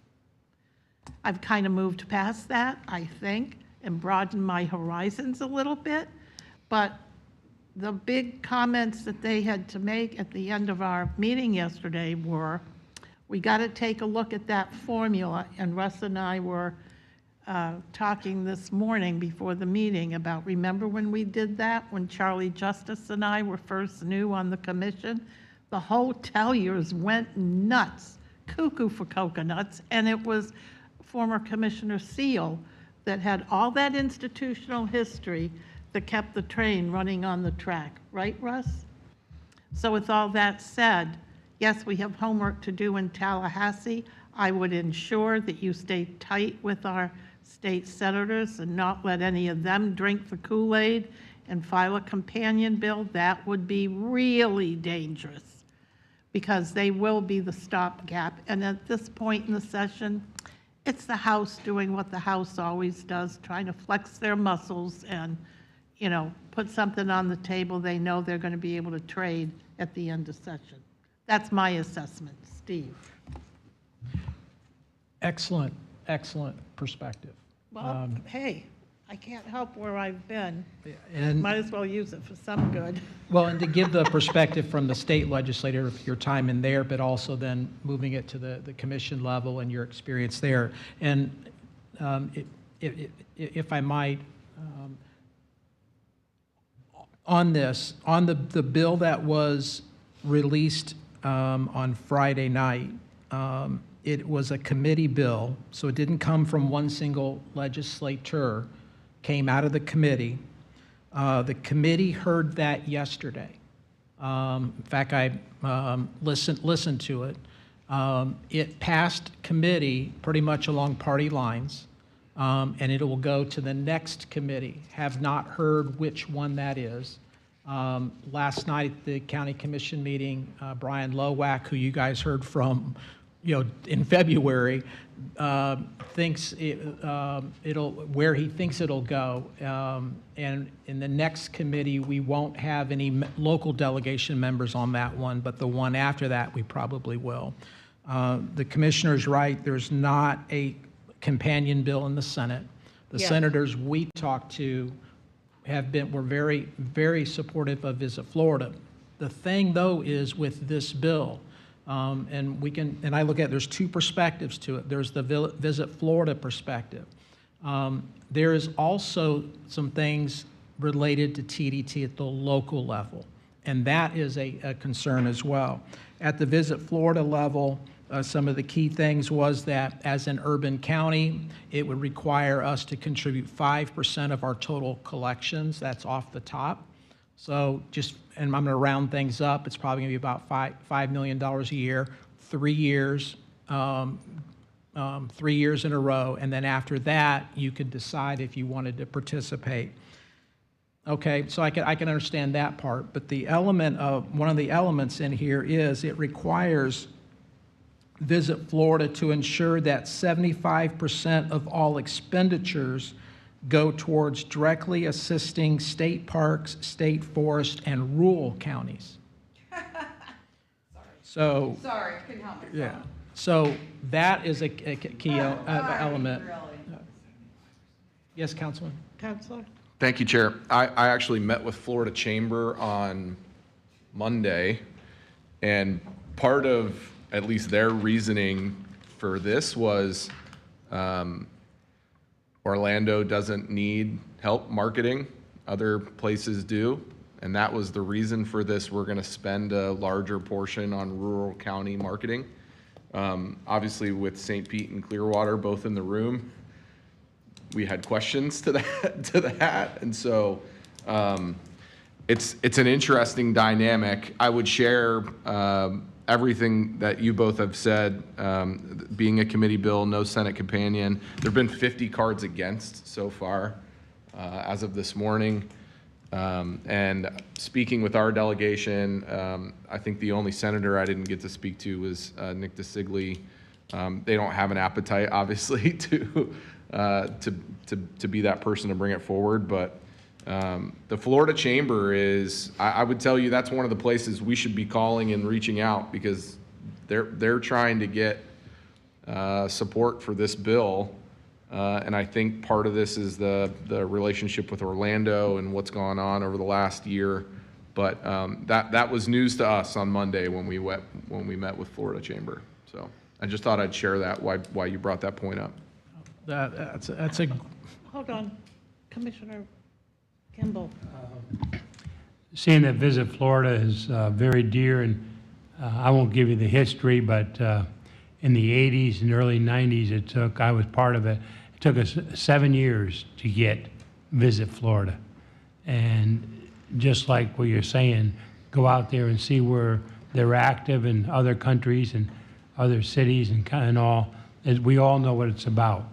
And as I sit here, each of you have a great comment, and the chair certainly does too. We can't talk to each other when we're not in this room. So we need to set up a communications with Steve here, and if each one of you, somehow we can coordinate this, so you can give us the information, the talking points, who to talk to and everything. We are in danger with the state politically to see how this works out. We've been through it many times, but also county-wise, they're looking at our 60/40 also in that area. So I would suggest get close to your commissioners, each one of you. Next few days, I'll mark off that I've had communication with each one on the relationship and everything. I suggest you all do. Try and get them to your property so that you really understand what business you're in and everything, because they may not remember what Innsbrook looks like and what your total business is and employment and everything. But if you can get them on the property, it'll help. But we need to set up an organized information to Steve so he can give it back to us, and then he can record who's done what and where we are. And especially when you talk about the chamber and so like, that's not my cup of tea these days, but if you're there, you can give it to him, then I know what I need to maybe step up and do too. So we're right on track, I think. Michael, correct us if they were doing anything wrong legally. I think just the passing of the information to Steve and Steve relaying it back without dialogue in between people offline or online will be fine. And also, I would encourage Steve to keep in touch with Brian Lowak, because he's the conduit that can speak to all of us on the commission and give us the latest and the greatest update. And I know Councilor Moore had something she wanted to add to the conversation, and then I have a point of really good news to share that'll make you all very happy. Great, thank you. I wanted to commend the passion from Mike and Chuck, both having attended and being there and seeing how, I know when I read this action alert that came out, I was appalled. So, but in reading back through, I've had some in-depth conversations yesterday, last night, and some updates even this morning from Robin Miller at the Tampa Bay Beaches Chamber of Commerce. And that, you know, although that these issues seem very threatening, I think that in the light of day, we don't think that this is going to pass. And Commissioner, I appreciate your comments. I think that kind of gives us a bigger picture perspective. Apparently, that it did pass through committee. It's going to the floor, but there's no Senate companion bill. What did you just say? That this bill passed committee, and it is going to the floor, but there's no Senate companion bill. That's I thought there were other committee assignments. I'm Did they just pull it getting an out? update. That is significant.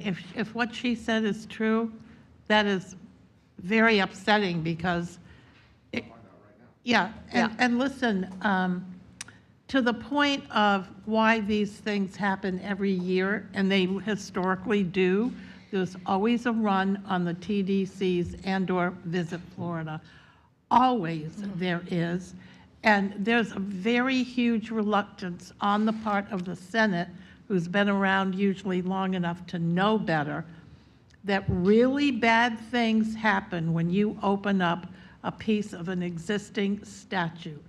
All the other little counties try to get their piece of the action, or they try to get something amended, and the amendatory process in the world we live in today is horrific. Those amendments fly back and forth right over your computer while you're in session. They can be 300 or 400 pages long, and they'll bring it right up for a vote if it's an issue the speaker is especially fond of.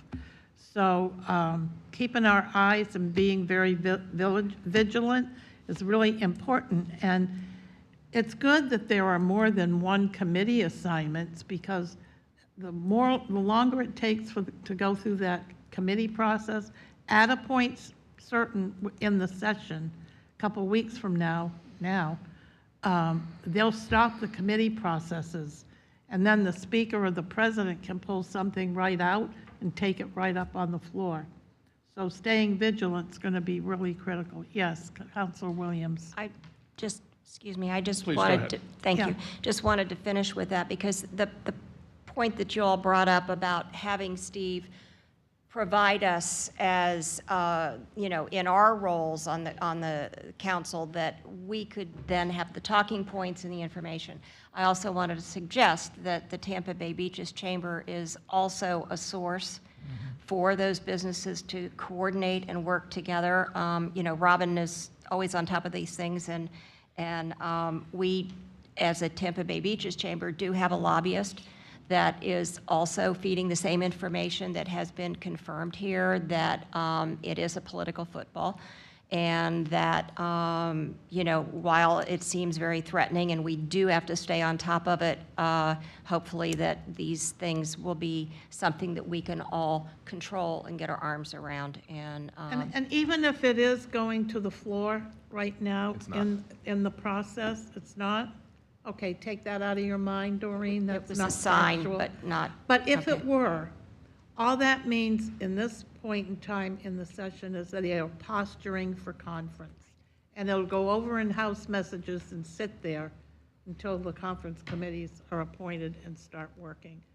So, not to panic today, but to be fully aware and vigilant. Councilor Williams and then Mayor Ongst. Thank you, Madam Chair. Hey, Steve, one of the other things that I heard, and I wonder if you can verify with the information you have, that part of this bill also addressed spending for infrastructure, roads, sewers, improvements, things that are banned right now with the current way that the funding is set up, that this would introduce all of those other areas that would be okay now to spend money on. They try that every year. Is that true?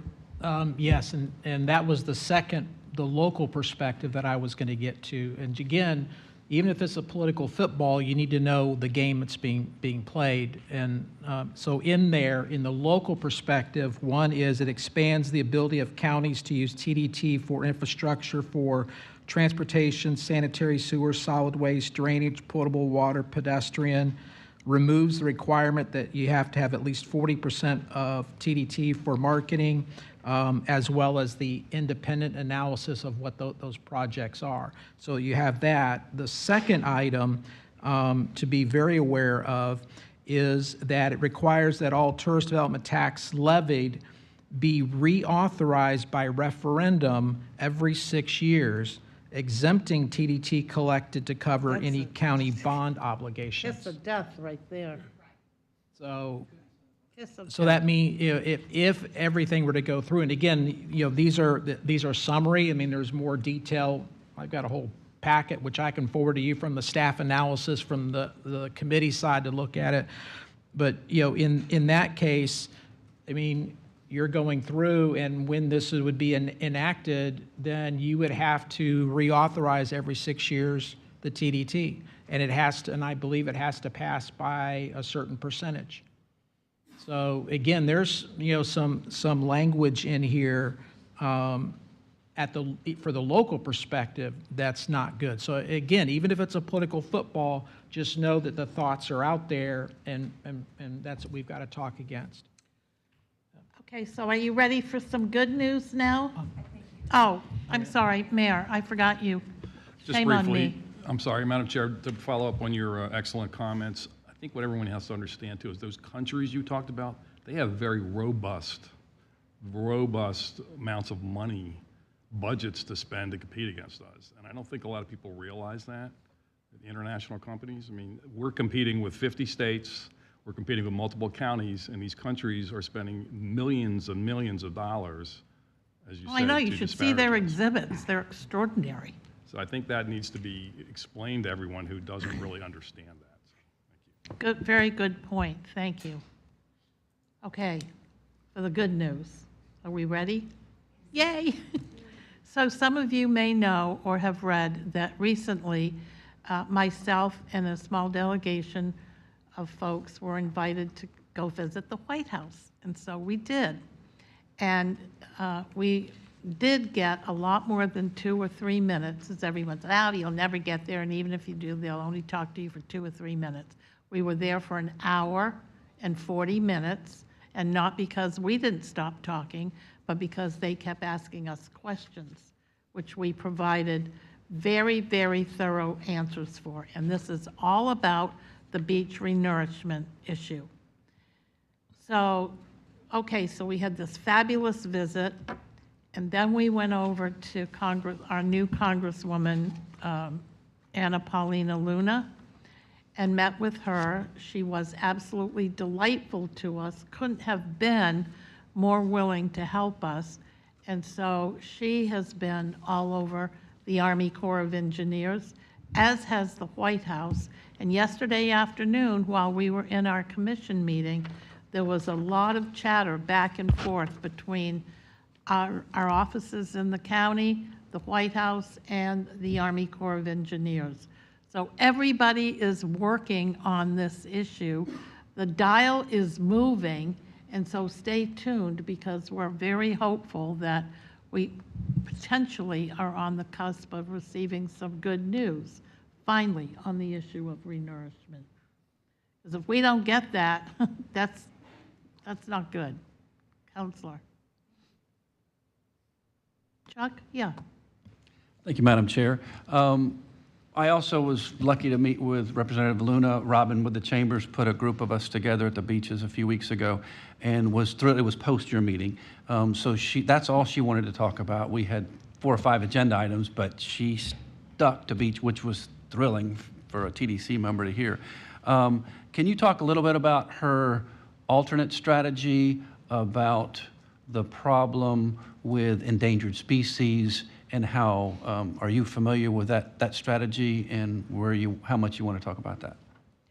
I'm familiar with the strategy. We were very focused when we spoke to her, though, about the fact that, and I found this out very recently, and I'm not sure you're aware of it or not.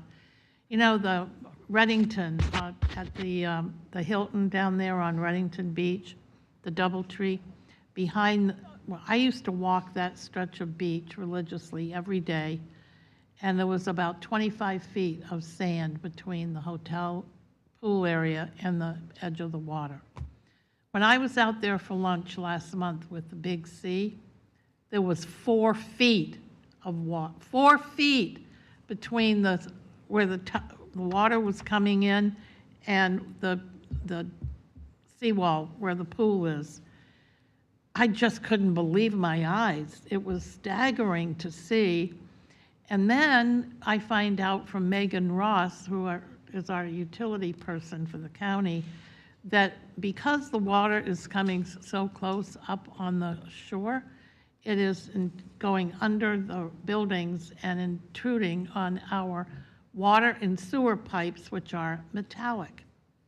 So now, if you don't think that didn't make me go crazy, because can you imagine if we had to replace those 35 miles, I think it is, of water pipes and sewers that are under Gulf Boulevard, what that would cost? Imagine, just imagine.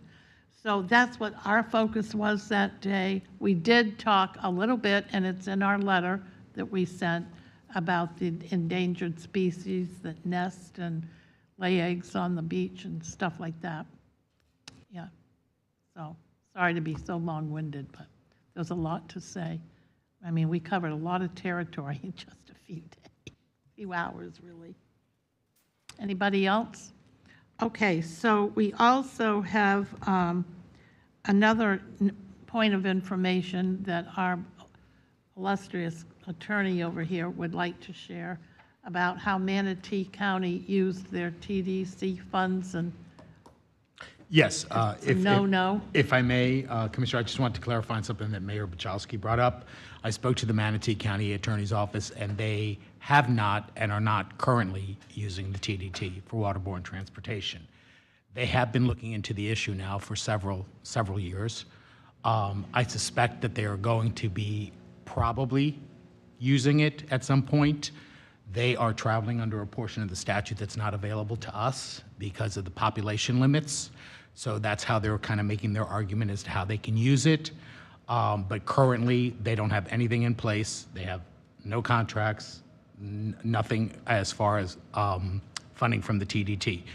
That being said, I've asked them to keep me apprised. I've asked them to get me a copy of contracts if they do end up in those.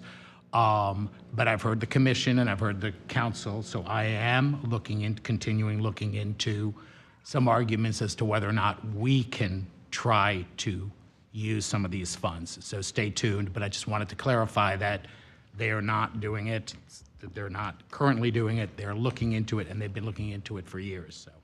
Madam Chair, may I? Yes. Okay, thank you. Thank you for the update, and thank you for continuing to use. We're basing all of our information on what their newspaper is reporting, who said they are using it or intend, but they didn't say intend, they said they are. Can you just describe the population issue?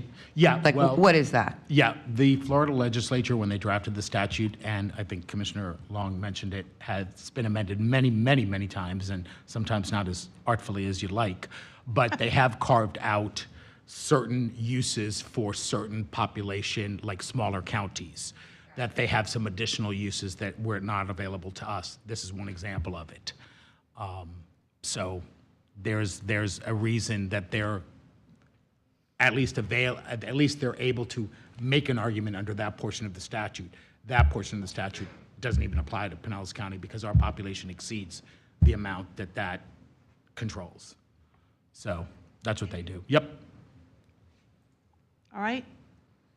Okay, back to you, Steve. Are there other things that you want to talk about under your CEO report?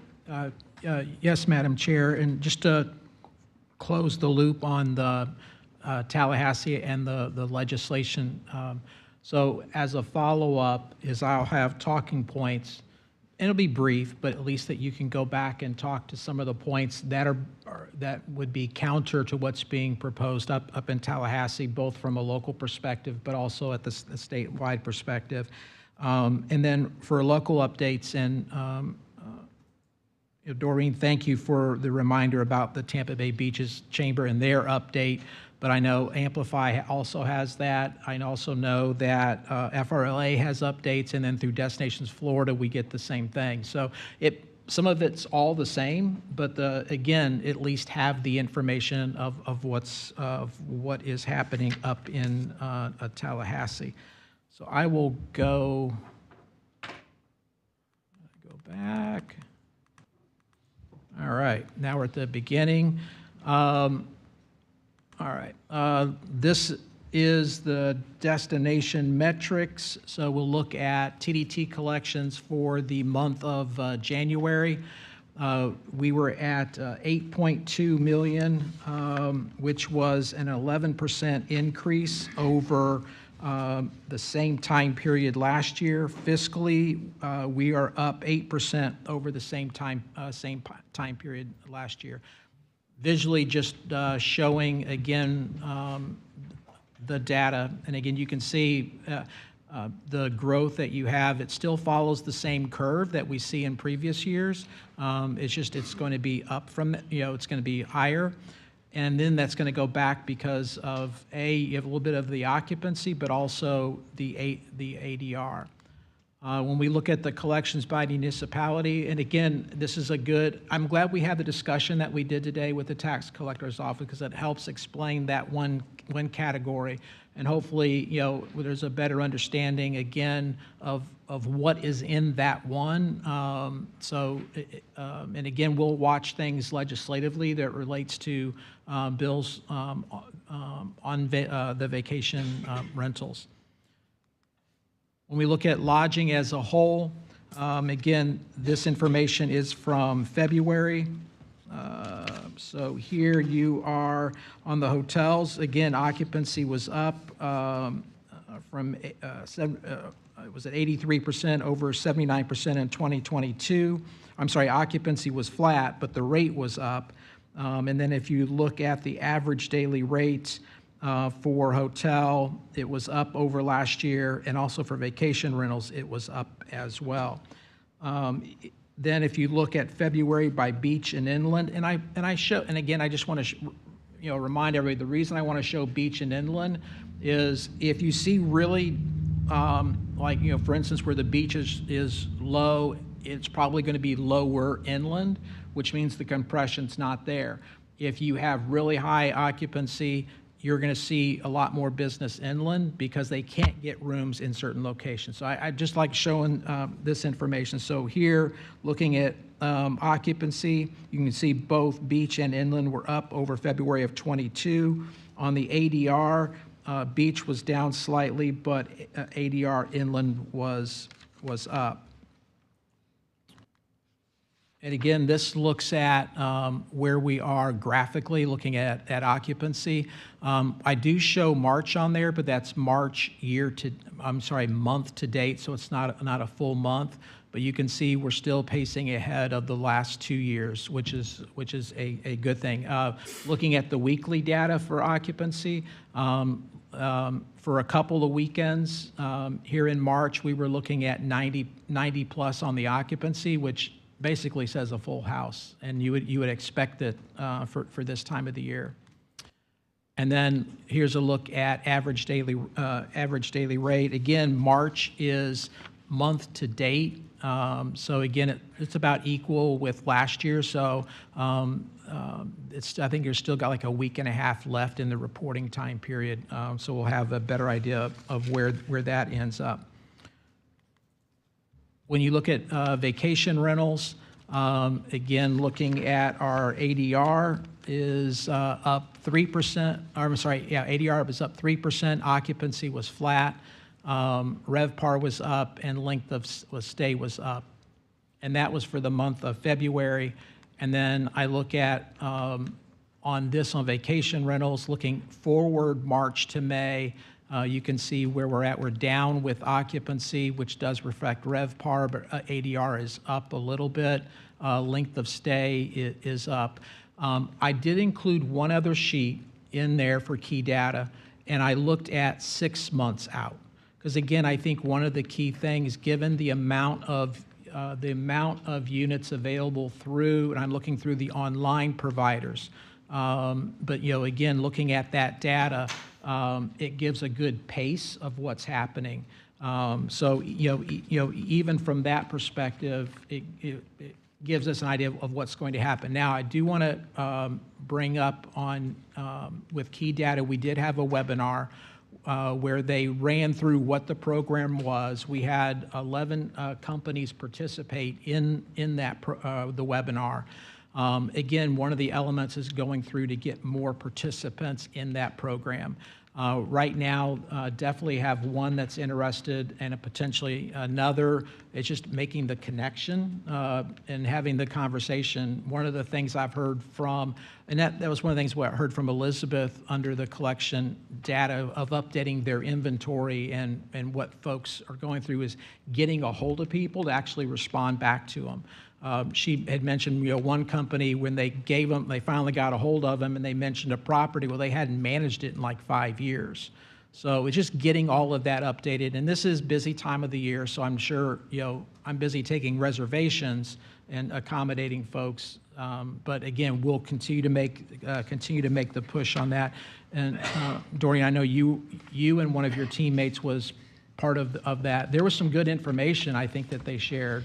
It was, and I've shared with Steve prior to the meeting, I just had hoped that we would have more participation with these management companies, like myself, but also getting the input from some of the larger, not online, national, larger than just me in this area, for example, even though I represent several hundred units. But it's just the idea that I know they're going to continue to pursue that, and I know that Steve also is pushing key data. The source of these collection of the information is really pushing them to get with these various companies and try to get their cooperation. So appreciate that.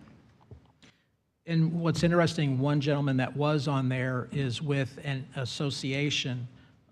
He's actually with Vacasa, but he's involved in a vacation rental association, and so he's trying to get them involved. So his comment when he and I had a sit-down meeting was getting them to respond even to him as part of the association. So it's sometimes I look at it as it just us, but no, it's. He's seeing the same thing as well. But again, we're still trying to grow it. And again, one of the other things that Key Data is talking about, which I really got excited about, is a development working with STR on PACE, which right now STR doesn't provide PACE. They'll give a forecast quarterly, but a PACE going forward. Well, if I can get that through their mechanism, what they're doing, plus vacation rental, that gives us a picture of what's happening. And for those that aren't in the industry, I know our hotel folks or lodging folks, look at that religiously. That just says, are we on target to meet certain occupancy ADR at a certain given time period? So that's extremely important. So if we can have that, that lets us know if we should be going through and having marketing at a different time period versus, like a particular month, particular date, and it helps with maximizing not only occupancy, but revenue. So again, excited from this standpoint. Wanted to go through, when we're talking about updates and general tourism updates, again, this one is related to red tide and seaweed blob.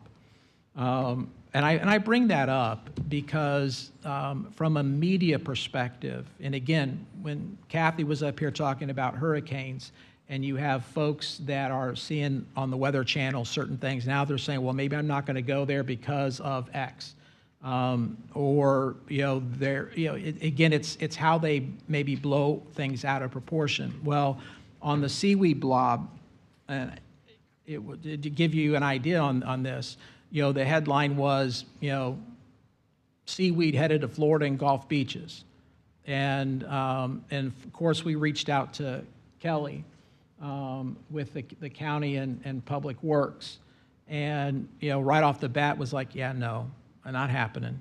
But that was the misleading headline. Now, where that ran to, is to give you an example, is we got a reach out from Good Morning America. Good Morning America wanted to do a live shot from Clearwater Beach. And like any other day of the week, you'd be like, yeah, let's get them here. But their questions started, has seaweed affected spring break tourism? Questions along that line. And then they wanted to know where they could see the most seaweed. Yeah. See the most what? Yeah, where the most seaweed was on the beaches. And we, through our PR firm, were like, there is none. Well, yeah, that interview went away because we were trying to maybe go through and say we're not affected. You turn it into a positive. Now they didn't want anything to do with that. But again, think about it from the media side. So again, we're trying to keep a media updated on the facts.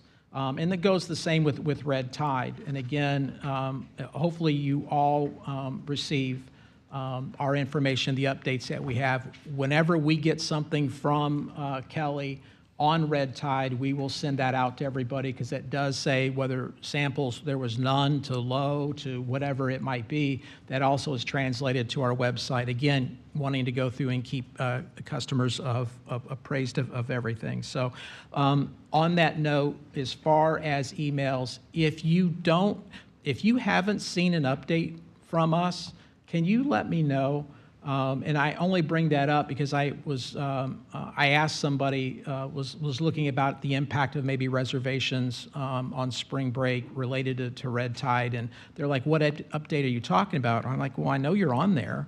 Well, either through unsubscribing from our emails or suppression, some folks have not been getting it. So what we're doing now is going through and making sure that if and if I had unsubscribed from our emails, then we're going back and, resubscribing so that you're going through and getting it, because it can be done very accidentally. So anyway, I just wanted to provide that update there as well. The last update that I have, and this goes back to staffing. So wanted to give this update of where we are at currently.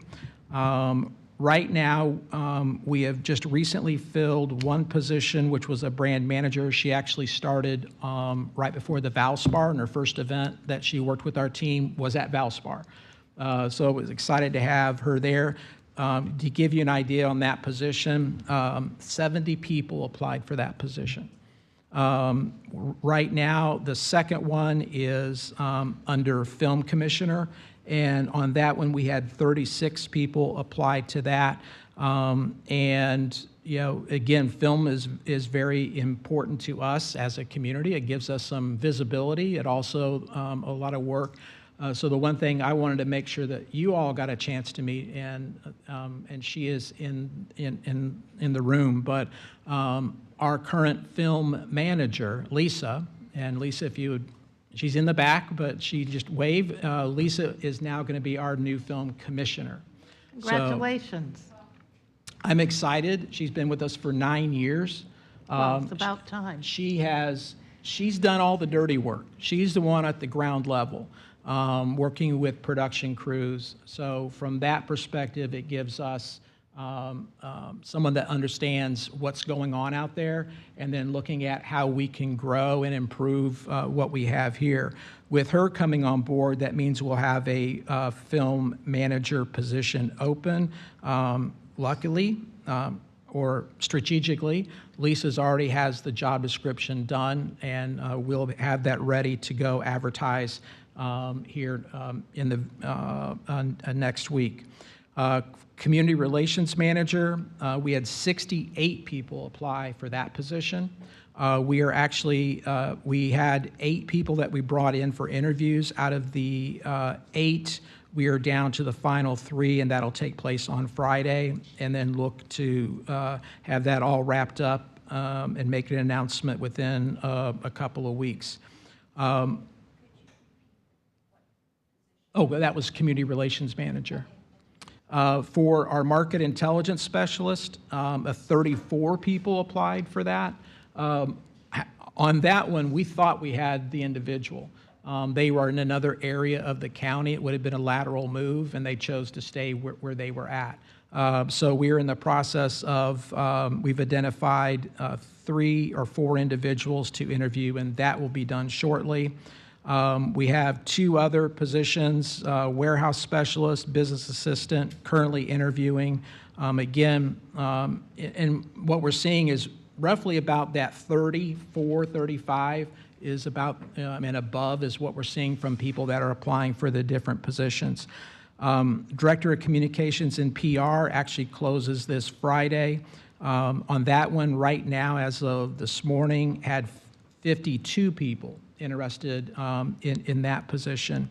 And then we have two other positions that one will open up the end of this week, and that's related to content and communications coordinator, which is important for that story that Eddie's been telling, especially on the website part of it.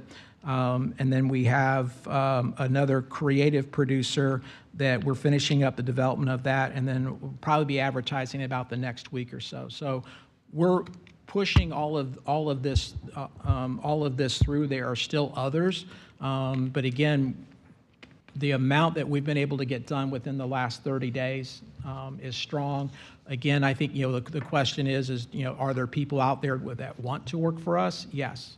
And you can tell that by the number of people that are applying, and the fact when it comes down to interviewing, and really the philosophy we've been taking is look at your top, pick the number. And like in the community relations, we said it was going to be 8. There were 8. We probably could have gone to 10 qualified people to interview, but we've just been narrowing them down and then sitting down with the finalists. So there's still work to do, but I'm excited where we're at. in going forward, and we'll continue to update you as well as the industry of that. So. Yes, Councilor Williams. Thank you, Madam Chair. Steve, that's a great update. Thank you. Did we fill the convention sales VP role?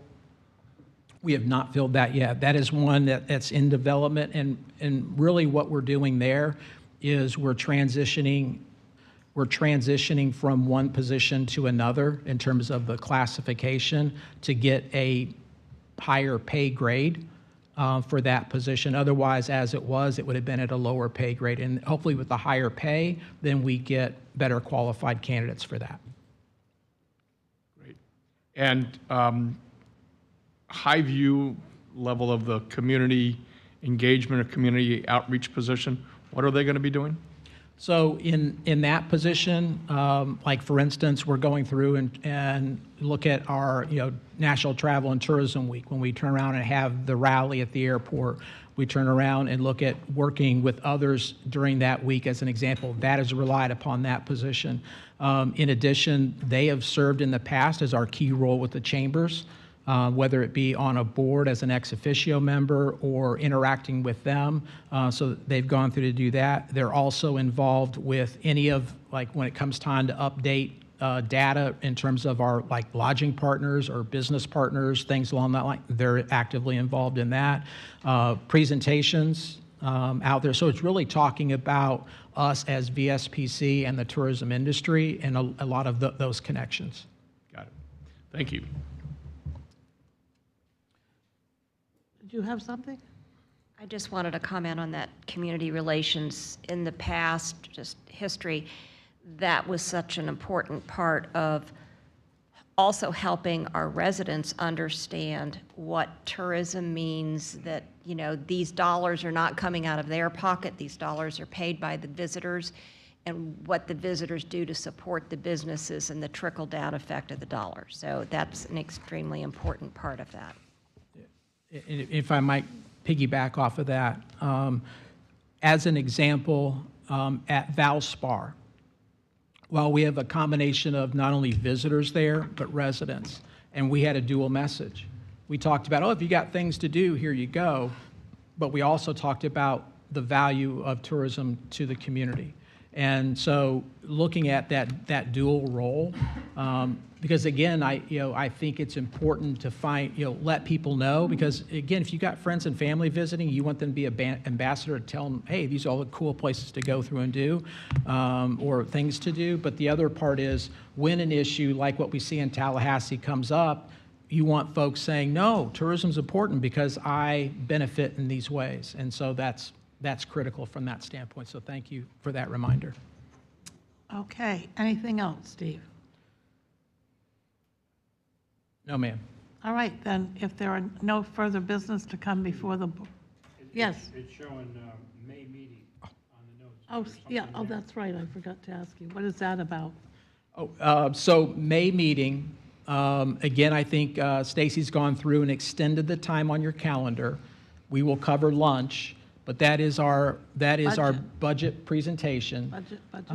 The other element to that is, and Mr. Kimball, thank you for bringing this up because there's an important part there, is in that May meeting, we are in the process, the application time period for the elite events is currently going on, and it closes at the end of March.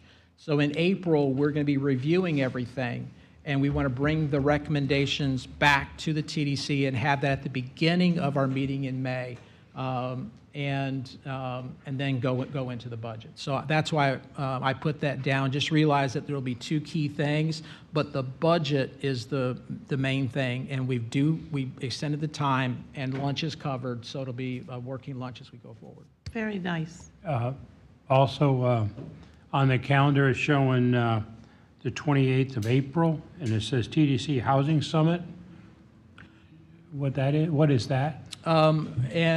That was a request that we got through, and I forget who the agency was, but they wanted to reach out to the TDC because they're looking at housing, affordable housing, and I think what they're wanting is the industry input related to that. Because again, as hoteliers or those interested in the industry are going to want that opinion. So they're having a summit from that perspective to get the input. So that's what that's related to. All right. Okay, if there's nothing further to come before the board, then we are adjourned. Stay tuned. See you next time.